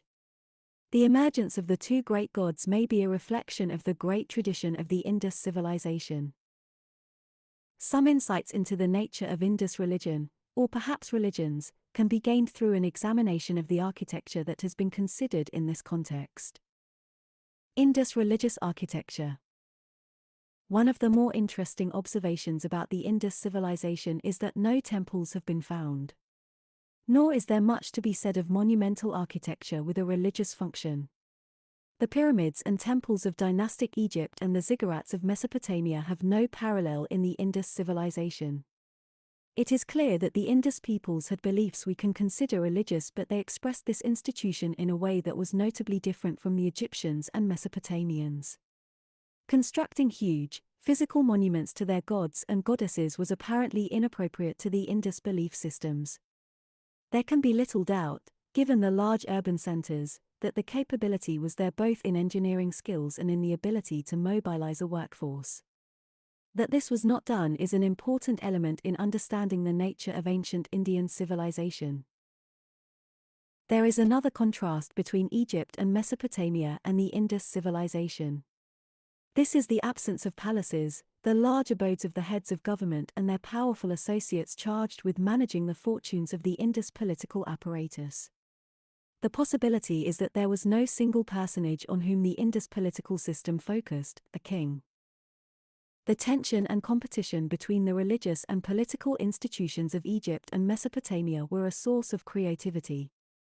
The construction of ever larger temples and ziggurats, funerary monuments, palaces and city walls was fueled by this rivalry. Without suggesting that this competition was the only source of inspiration for the construction of such monuments, it was an important focus. The absence of such monuments in the Indus civilization suggests that the fundamental organizing and operational principles of the Indus civilization were different from those of Egypt and Mesopotamia. It does not necessarily mean that the Indus civilization was any less complex than they were. The refined nature of Indus city life and management, their mastery of complex technologies, their writing system and ability to mobilize resources from distant lands all argue for a level of socio-cultural development at least as sophisticated as that of their neighbors to the west. The absence of temples and palaces, and other forms of monumental architecture, should not be seen as an indication that the Indus civilization was a lesser development. The Indus civilization is simply a good example of an alternative way in which a civilization has expressed itself. The Indus civilization is just as convincing an expression of sociocultural complexity as Egypt or Mesopotamia. It is just different from them, and different in some important ways, the religious and political institutions being among the most prominent. There are several structures at Mohenjo-daro interpreted as buildings used by the Indus religious establishment. The best candidates include buildings on the Mound of the Great Bath, the bath itself, the so-called College of Priests, a temple that has been said to be below the Buddhist stupa. House 1 and House XXX, as well as two buildings in the northern excavation area at Mohenjo-daro known as DKG area, have also been discussed in this context. There are also structures that have been called fire altars at both Kalibangan and Lothal. Harappa is conspicuous for the absence of architectural remains associated with religious activities. Religious structures on the Mound of the Great Bath. The Great Bath. The most prominent religious or ritual structure of the Indus civilization is certainly the Great Bath at Mohenjo-daro, Fig. 9.25. It was discovered in 1925-26 by Sir John Marshall himself. This was an extraordinary event, since there was no surface indication of the Great Bath and Marshall simply chose the place for his own reasons. The size and height of the Mound of the Great Bath could have led him to believe that it would contain important architecture, and the presence of a Buddhist stupa there would have suggested that this was a religious precinct in antiquity. But still, for Marshall to go to Mohenjo-daro for one season, never having been there before, select one place to dig and find the single most important piece of architecture for an entire civilization is a remarkable feat by any standards. There are three substantive descriptions of the Great Bath composed by those who had a first-hand knowledge of the architectural complex, Figs. 9.26 and 9.27. Marshall 1925-26, 76-80, 1931, 24-6, Mackay 1931a. Marshall's thoughts on the function of the bath are interesting. For what purpose the tank in the center of this building was intended can only be surmised. But taking all things into consideration, and particularly the position and imposing character of the building, the most plausible hypothesis seems to be that it was connected in some way with the city's religion, serving either as a bath for devotees at a neighboring shrine, and there are reasons for believing that the city's principal shrine was located in this quarter, or as a tank in which sacred fish, crocodiles or the like were kept. Sacred tanks for both of these purposes having long been a familiar feature of Indian religious life, and it is likely enough that they were already in use during the Chalcolithic age. Marshall 1925-26, 78. Fig. 9.25. Plan of the Mound of the Great Bath. Fig. 9.26. Plan of the Great Bath. Fig. 9.27. Reconstruction of the Great Bath. These observations are the essence of what the Great Bath seems to have been. There is one exception: the neighboring shrine has never been found, and it is, as we shall see, not likely to be under the Buddhist stupa. The College of Priests. Not much of a case can be made that Block 1 on the Mound of the Great Bath was actually a college of priests or even a residential structure. Its location, across Main Street from the Great Bath, is important, as is its size and internal complexity. It strikes many archaeologists as a place where business took place. But until there is a much clearer idea of what took place on the Mound of the Great Bath during the Indus civilization, it will be difficult to know the significance of even this prime location. A temple proposed to be below the stupa. E. J. H. Mackay made the following very hopeful observations about the Buddhist stupa on the Mound of the Great Bath at Mohenjo-daro. The Buddhist stupa of Kushan date on the Mound of the Great Bath had been built over the remains of the principal temple at Mohenjo-daro. He, J. Marshall, was prevented from excavating there for fear that removing the stupa would offend Buddhists in Burma and Sri Lanka. 3 considerations suggest that this building will, on excavation, prove to be a great temple dedicated to the city's chief deity, with a surrounding complex of priestly quarters and administrative buildings. Firstly, throughout history a site once regarded as sacred has tended to remain so, and the converse may reasonably be presumed. Secondly, with a well-developed trade between the ancient Indus cities and Sumer, there would be a probability of both being organized politically and socially on similar lines. Thirdly, excavation has already laid bare a number of buildings round and about the stupa mound which can hardly be interpreted otherwise than as belonging to a great priestly corporation. Mackay 1948-40. His reference to the buildings round and about is to the College of Priests, the Great Bath and the small set of 8 bathing rooms to the north of the Great Bath in Block 6. It is certainly a common practice around the world for later peoples, especially conquerors, to usurp the sacred grounds and buildings of their predecessors, thus symbolically capturing something of the essence of their past. But, the Mohenjo-daro case would presume that the Kushans knew where the ancient temple of Mohenjo-daro was located when they built their stupa. Roughly 2,000 years separate the Buddhists from the Indus peoples, and it seems unlikely that the Buddhists had such knowledge. There has been considerable excavation around, even in, the Buddhist stupa area, and it has produced no suggestion of a monumental building there.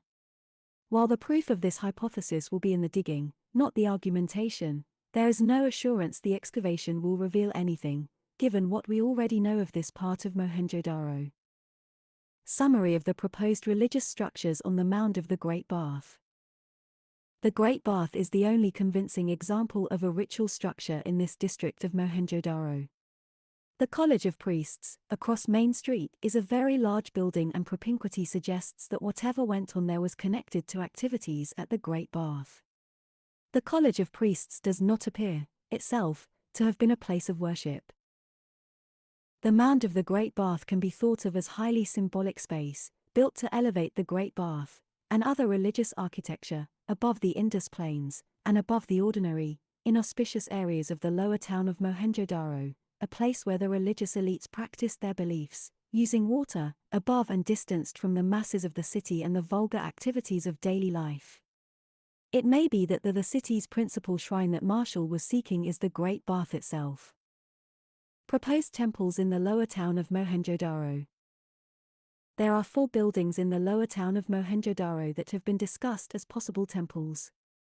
The first is called House 1, a unique structure, almost certainly not a domestic building, Fig. 9.28. M. Jansen has written a long article on this building, or buildings, Jansen 1985. The structure that we see can be quickly described. It is approached from the south, where the remains were disturbed and not completely excavated. There is an entrance corridor in the approximate center, with separate room complexes to right and left. A circular alignment of bricks, in which a shank shell was found, is in this area and probably marks the place where a tree grew in antiquity. Straight ahead is a wall with staircases on both sides that allow access to the elevated complex of rooms which crosses the northern end of the building. Jansen's access to original field records has enabled him to plot the find spots for 12 seals found in House 1. Special note should be made that all of the seals with devices are unicorns. We also know that there was a concentration of finds, miniature vessels, firearms objects, along the southern wall of the northern building. The layout of House 1 is unique. There is nothing else like it in the Indus world. But this is the only thing that suggests that it could have been a temple, and that is simply not enough. It could just as easily have been a kind of clan house for the unicorn segment of Indus society. Fig. 9.28. Plan of House 1. There is a massive building, designated House XXX, in a neighborhood adjacent to House 1. The exterior dimensions of House XXX are about 2411 m. The outer walls are some 1.37 m thick, and preserved to a height of over 2 m in places. Many of the interior rooms have no apparent entrances but are solid podia of mud brick packing. Except for the southern rooms, associated with a well, the whole seems to have been a very solid understructure for another building, either vanished or never built, that would have been very substantial indeed. Just as with House 1, the unique character of House XXX, its massive walls and its unusual configuration, have led some to consider it a possible religious structure, Fig. 9.29. But, once again, this is not enough to confirm such a use. There is a building of irregular in shape in the northern area of Mohenjo-Daro, called Block 11. The structure has not been completely excavated, but it contains Fig. 9.29. House XXX. A courtyard and 3 wells, a culvert and a water chute, Fig. 9.30. There were many modifications to Block 11 late in the history of the city. Owing to the openness of the plan, and the presence of so many water facilities, McKay stated, "This building seems to me to approximate more closely to our idea of a temple than any building yet excavated at Mohenjo-Daro." The 3 wells, which are almost in a straight line, probably provided water for ablutions in the temple precincts. Not many antiquities were found within this complex beyond a few baked pottery figurines in the chambers on the south of the courtyard, McKay 1931b, 252. This is not very convincing, but given the proposed importance of water in the religious life of the Indus peoples, it is perhaps closer than most guesses. Block 8A is near Block 11 in the northern neighborhoods of Mohenjo-Daro. It is an L-shaped structure with very solidly built walls with interior buttresses. The buttresses are unusual features at Mohenjo-Daro and may have carried a second story or a continuous gallery around the building. The entrance, 1.4 m wide, is in the southeastern corner of the building, with a well room adjacent to the north. The general ground level of this neighborhood was rising because of demolition, and this necessitated the construction of a set of stairs down into the well room where one of the so-called massacre scenes of Mohenjo-Daro was found. Block 8A is, once again, a unique structure, not like a private home, Fig. 9.31. McKay noted the following about Block 8A. Fig. 9.30. Block 11. There is little doubt that this was not an ordinary dwelling house. Nor, though at first I thought it was a temple, is it possible to retain that view in the complete absence of any objects of religious significance within the building or of anything in the nature of a shrine for a statue. A khan would have required storerooms on the ground level, to say nothing of a gateway wide enough to admit loaded animals, and the most probable explanation of this building with its well close beside the entrance seems to be that it was some kind of hostel for pilgrims or travelers. McKay 1937-38, 92. Fire altars. Small pits filled with ash and other debris have been identified as fire altars at the Indus sites of Kalibangan, northern Rajasthan, Lothal, Gujarat, Vigad, Gujarat, and Nageswar, Gujarat. It is not clear that all of these facilities are fire altars, and their nature is controversial, as far as the study of Indus religion is concerned. Since many of the features that have been identified as fire altars may be simply hearths or small furnaces, only those from Kalibangan will be dealt with here. Figure 9.31. Block 8a. Fire altars at Kalibangan. The Kalibangan fire altars were found on platforms on the southern half of the high mound there, as well as in a so-called ritual structure, Lal 1979, 77-8. The southern half of the high mound was made up of mud brick platforms, oriented to the cardinal directions. On one of the platforms was a series of 7 oblong depressions lined with clay. They contained ash and charcoal, besides a cylindrical or facete clay, burnt or unburnt, pillar near the center. Behind the pits was a north-south wall from which we can infer that the persons using them would have had to face the east, the rising Sunday. To the west of the pits was the lower half of a jar, embedded in the floor. It also contained ash and charcoal and seems to be associated with the pits. In the same area there were bathing pavements and a well, suggesting ablutions were performed there. The excavator, B. Lau, originated the notion that these pits were fire altars and associates them with ritual ablutions that would have been performed prior to worship, something current in India among the Hindu communities. Another pit at Kalibangan, in the same area as the fire altars, was rectangular and lined with baked bricks. It contained cattle bones and antlers, suggesting to Lal that it was used for sacrifice, Lal 1979, 78. There is no agreement that these are literally fire altars. Meadow has noted that the most typical hearth at Harappa is oblong or keyhole-shaped with a pillar in the center. All that have been found during the recent excavations there are in domestic contexts, with up to 3 in one room. This seems to be a standard type Indus hearth, at least in the north, and could be what the Kalibangan examples were used for. Meadow, Personal Communication 1996. The ritual structure at Kalibangan. In addition to the fire altars at Kalibangan there is a ritual structure to the east of the lower town there. This architectural complex was made of mud brick. It is 12 m long and enclosed a large number of plastered pits, like those on the southern Rom. Too little is known of this structure for a judgment to be made about its true function, and the final determination as to whether it was or was not a ritual structure will have to await further publication of the material.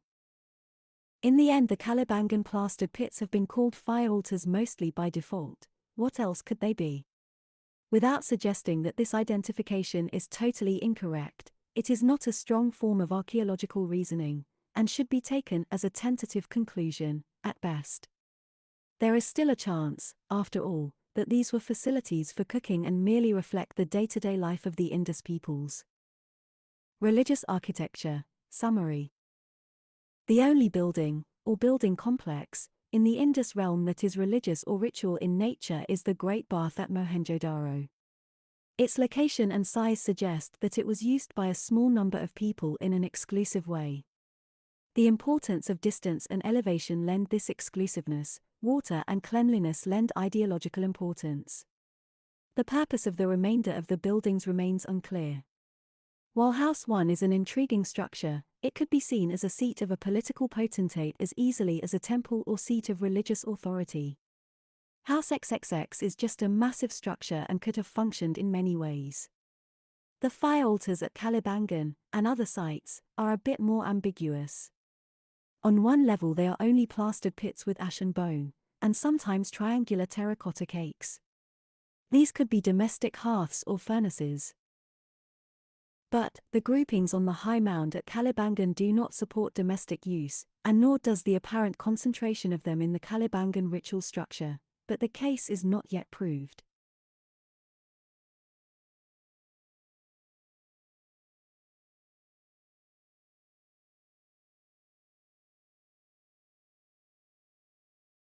Indus funerary practices and religion. There is little record of the funerary practices of the Indus peoples. The only substantial cemeteries for the Indus civilization are at Harappa, Kalibangan and Lothal. There are many earlier burials at Meghar, circa 7000 to 5000 BCE, but since they are so early they do not pertain to this discussion. The rest of the funerary evidence is found at a few settlements like Nal in Balochistan, or the single convincing cremation site at Tukhanwala Dur in Rajasthan. It is apparent from what we know that there was a diversity of funerary practices for the Indus peoples, suggesting the kind of ethnic diversity that other remains tend to support. There is evidence for extended supine burials in pits and coffins, much as Muslims and Christians practice this custom. The best evidence for this comes from Cemetery A37 at Harappa, the Kalibangan Cemetery, Fig. 9.32. It is also apparent that some Indus human remains were exposed to the elements and reduced to skeletons before being gathered together for final inhumation. Archaeologists call these fractional burials.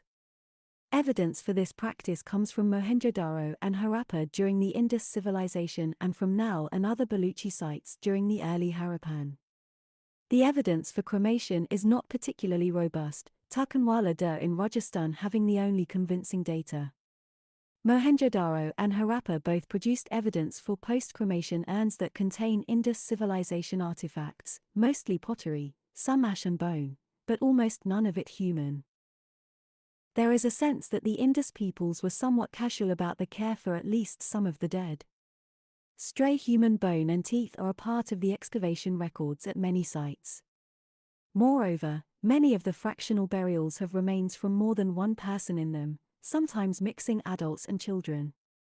It is therefore not possible to identify one single form of funeral, and so it is not possible to draw any conclusions regarding beliefs in an afterlife.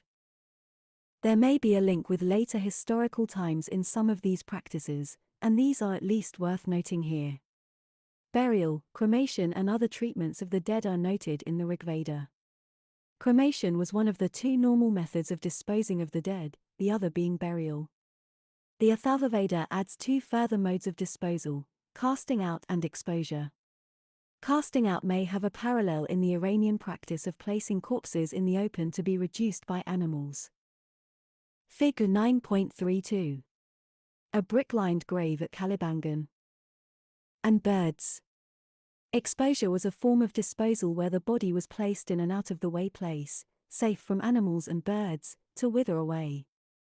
Burial was common in Vedic times, since there is an entire hymn that describes the ritual attending it. The dead man was buried apparently in full attire, with his bow in his hand. Summary of Indus religion. The Indus civilization was founded on an ideology, an Indus great tradition, fashioned in part from the heritage of the early Harappan stage, in part from the genius of the Indus peoples themselves. This would have been a distinctively Indus way of looking at the world, an all-encompassing philosophy of life.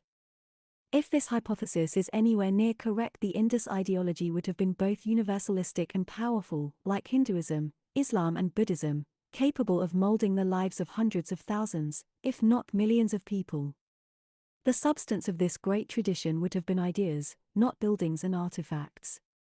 This would have been the higher meaning of the rituals conducted at the Great Bath, or the fire altars at Kalibangan.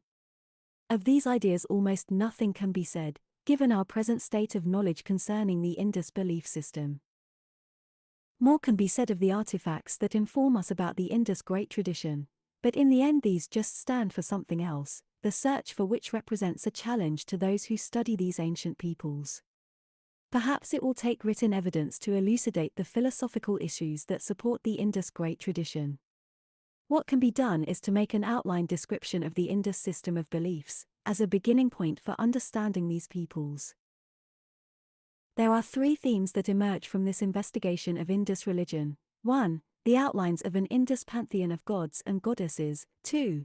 The lack of public religious architecture which leads to the thoughts concerning the individualized nature of worship, and 3. Cultural continuity from the Indus civilization into later Indian belief.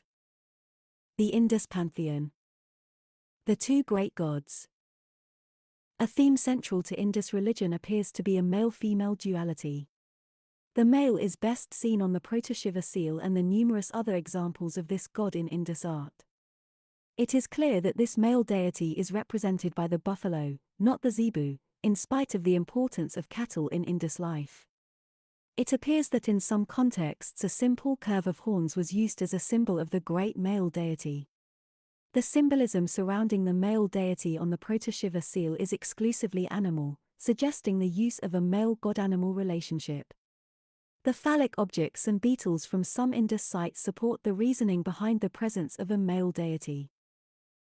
The female deity emerges from the figurines but perhaps most strongly from the divine adoration theme, with a female inside a plant, often the object of veneration from a male in front of her. The female god-plant symbolism complements the male god-animal relationship as a kind of opposition. The presence of yonis emphasizes the presence of the female deity in Indus life. The Heavenly Father Mother Earth seal from Charnidaro can be interpreted along a number of dimensions. First, it adds documentation for the male deity, outside the context of the great yogi.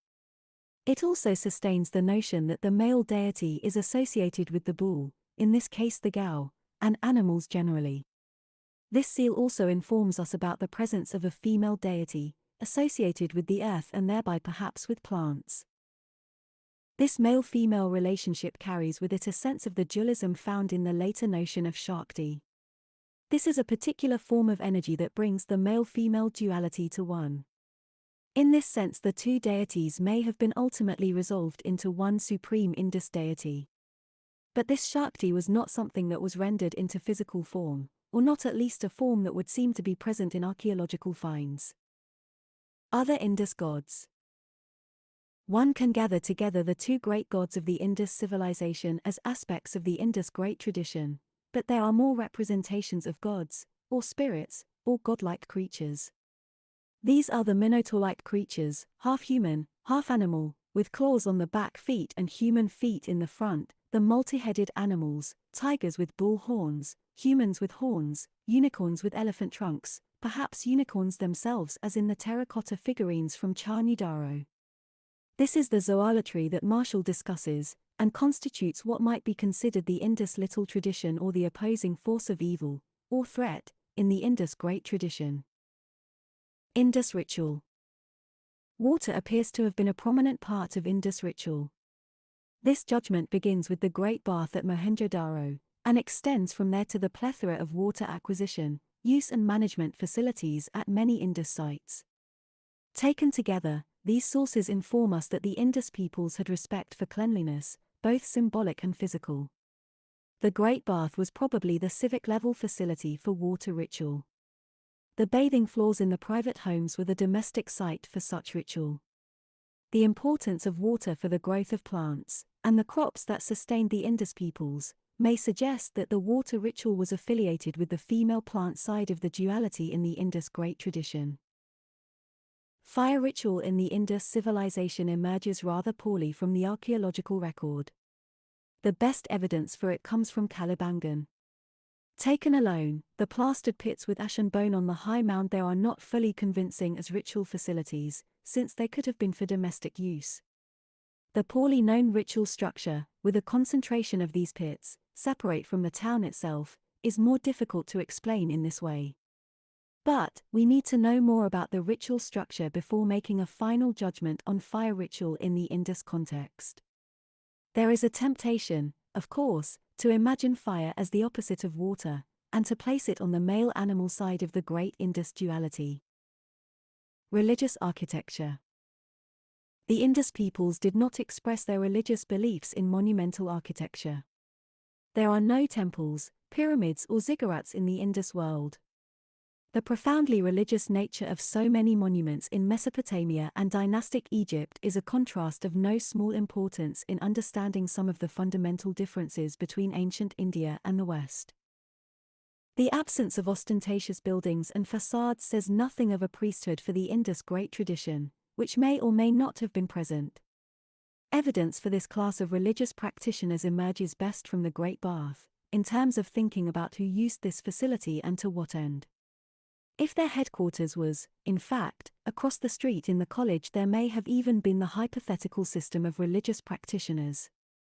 But it is just as possible that this too was a weakly developed part of the system and that priests, if present at all, were not organized into their own hierarchy, but functioned more individually, as in Islam or Buddhism.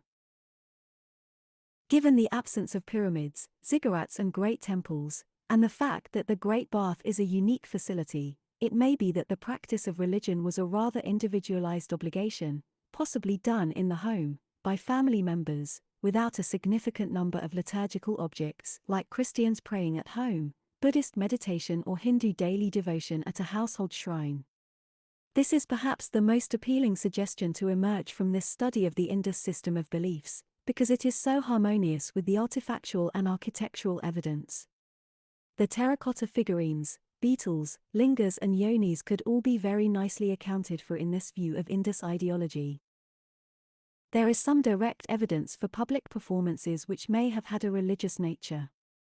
This comes from the two ceilings from Mohenjo-daro that show a procession, with participants carrying banners, statues of cattle and what may be models of the standard that is generally found in front of the unicorn on the stamp seals. These public performances, and the Great Bath, combined with the notion of household worship give us two levels of devotion, at Mohenjo-daro anyway. The apparent importance of individual worship in the Indus scheme of things is, of course, a tie to later times, and the emergence of Hinduism.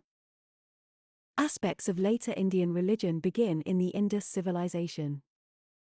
There are a number of practices by the Indus peoples that provide us with evidence that certain aspects of later Indian beliefs have their roots in the Indus civilization. The apparent importance of household worship may be one of these. Male-female duality, the symbolic value of water, the presence of yoga-like ritual discipline, a water buffalo deity, the Heavenly Father, Mother Earth theme all combine as evidence for some sort of cultural continuity with historical India. At the conclusion of the paper on the Heavenly Father, Mother Earth seal Ulchin makes the following comment. This should warn us against any oversimple attempt to derive these ideas from an Indus source. But having said so much, it must still be admitted that the correspondences in the present case appear to be so profound, and so harmonious, that they must have involved some kind of fairly direct culture contact.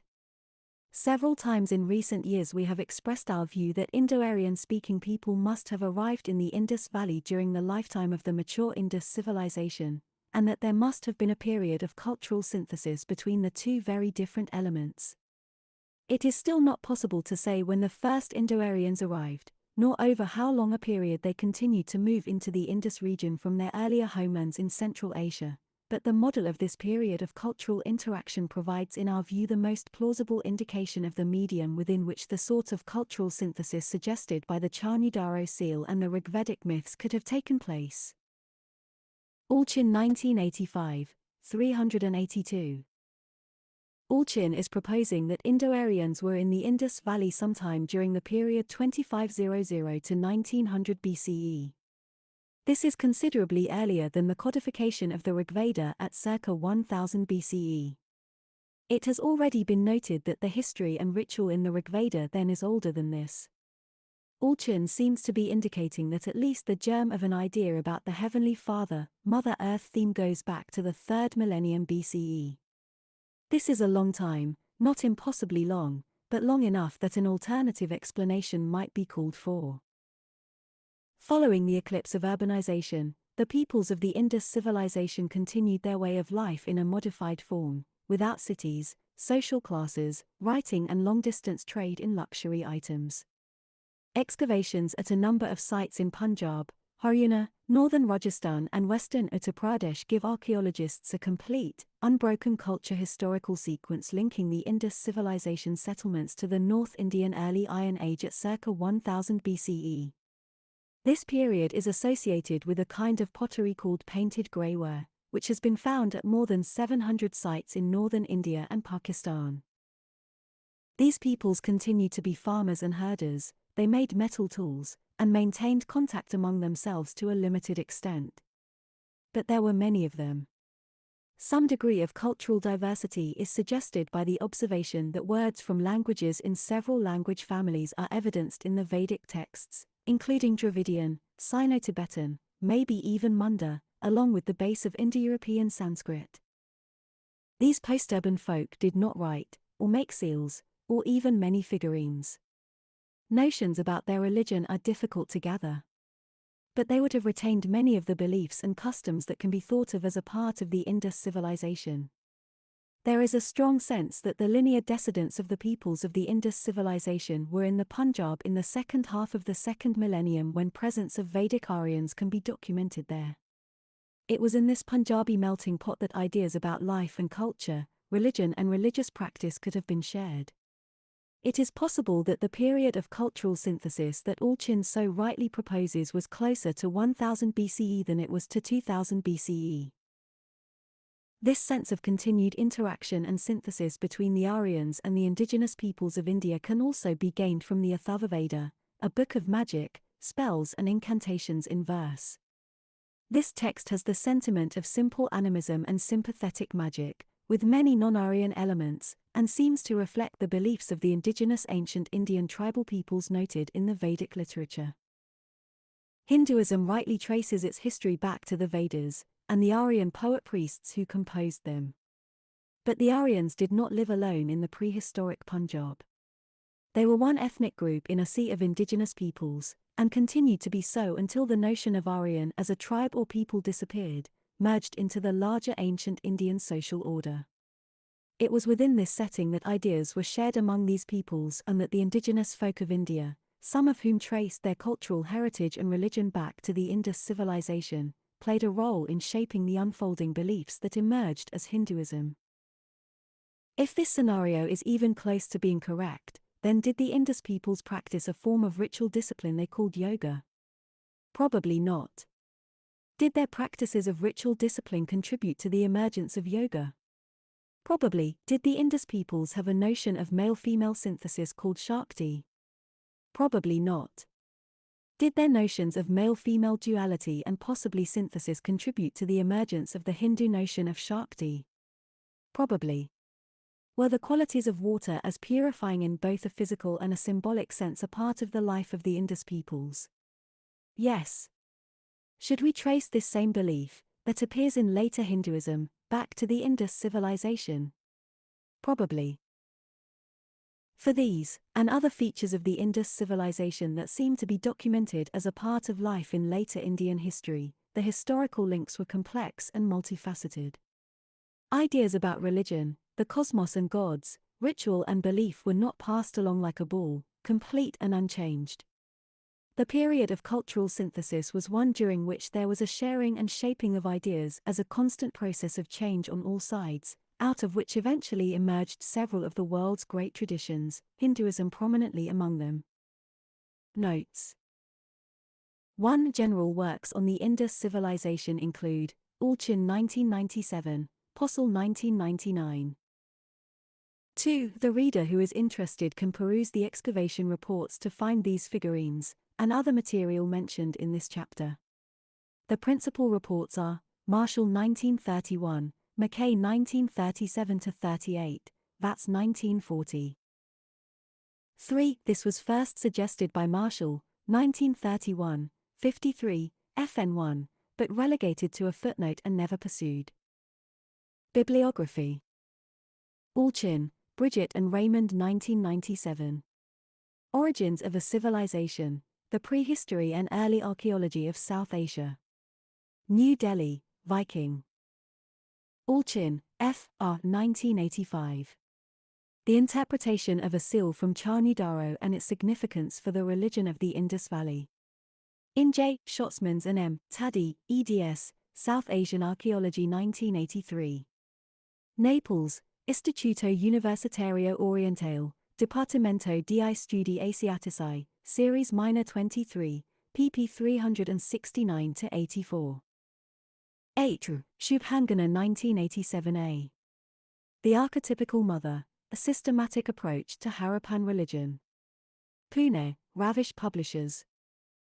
1987b. Lady of Beasts, The Harappan Goddess.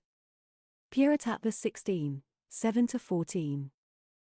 Chanda, Ramaprasad 1926. The Indus Valley in the Vedic Period. Memoirs of the Archaeological Survey of India 31. Delhi.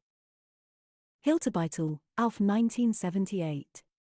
The Indus Valley Protosiva, re-examined through reflections on the goddess, the buffalo, and the symbolism of Vahanas. Anthropos 73, 767-97. Jansen, Michael 1985. Mohenjo-Daro HRA, House 1, a temple. Analysis of an architectural structure. In J. Schotzmans and M. Taddy, eds, South Asian Archaeology 1983. Naples, Istituto Universitario Orientale, Dipartimento di Studi Asiatici, Series Minor 23, pp 157-206. 1993, Mohenjo-Daro, Stad der Brunnen und Kanäle, City of Wells and Drains, Wasserlexus vor 4500 Jahren, Water Splendor 4500 years ago. Dual German-English text. Bergisk Gladbach, Frontinusgesellschaft e.V. Jones, Sir William 1788. The Third Anniversary Discourse, on the Hindus. Asiatic Researches 1, 343-55. Kennedy, Kenneth A. R. 1995. Have Aryans been identified in the prehistoric skeletal record from South Asia? Biological Anthropology and Concepts of Ancient Races. In George Erdős, ed., The Indo-Aryans of Ancient South Asia, Language, Material Culture and Ethnicity. Berlin, Walter de Gruyter, pp 32-66. Lau, B. Born in 1979. Kalibangan and Indus Civilization. In D. P. Agrawal and Dilip Chakrabarti, eds, Essays in Indian Protohistory. Delhi, B. R. Publishing Corporation, pp 65-97. McEvely, Thomas 1981. An Archaeology of Yoga. Res 1, 44-77. McKay, Ernest J. H. 1931a. L. Area.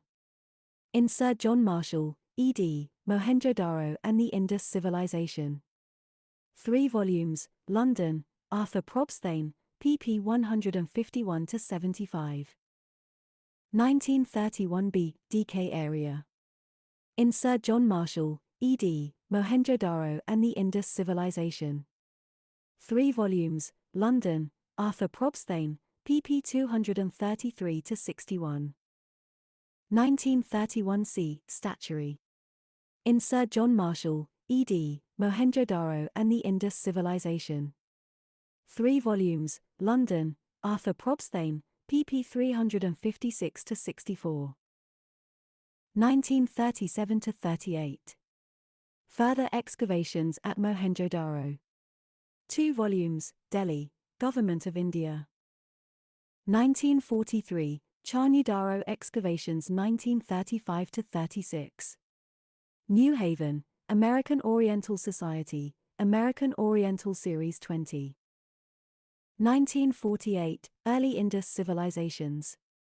Second ed. Revised by Dorothy Mackay, London, Luzac and Company. Mallory, J. P. 1989. In Search of the Indo-Europeans, Language, Archaeology and Myth. New York, Thames and Hudson. Marshall, Sir John 1925-26. Exploration, Western Circle, Mohenjo-Daro. Annual Report of the Archaeological Survey of India, 1925-26, 72-98. ed. 1931. Mohenjo-Daro and the Indus Civilization. 3 volumes, London, Arthur Probsthein. Mauer, Walter H. 1986. Pinnacles of India's Past, Selections from the Rigveda. University of Pennsylvania Studies in South Asia 2.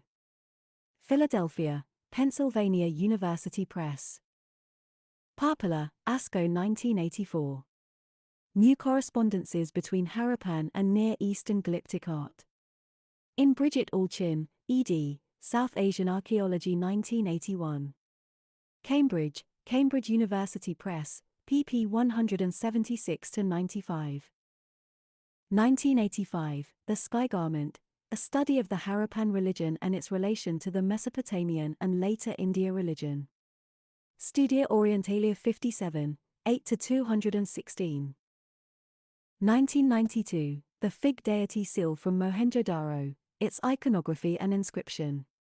In Catherine Jarridge, ed., South Asian Archaeology 1989.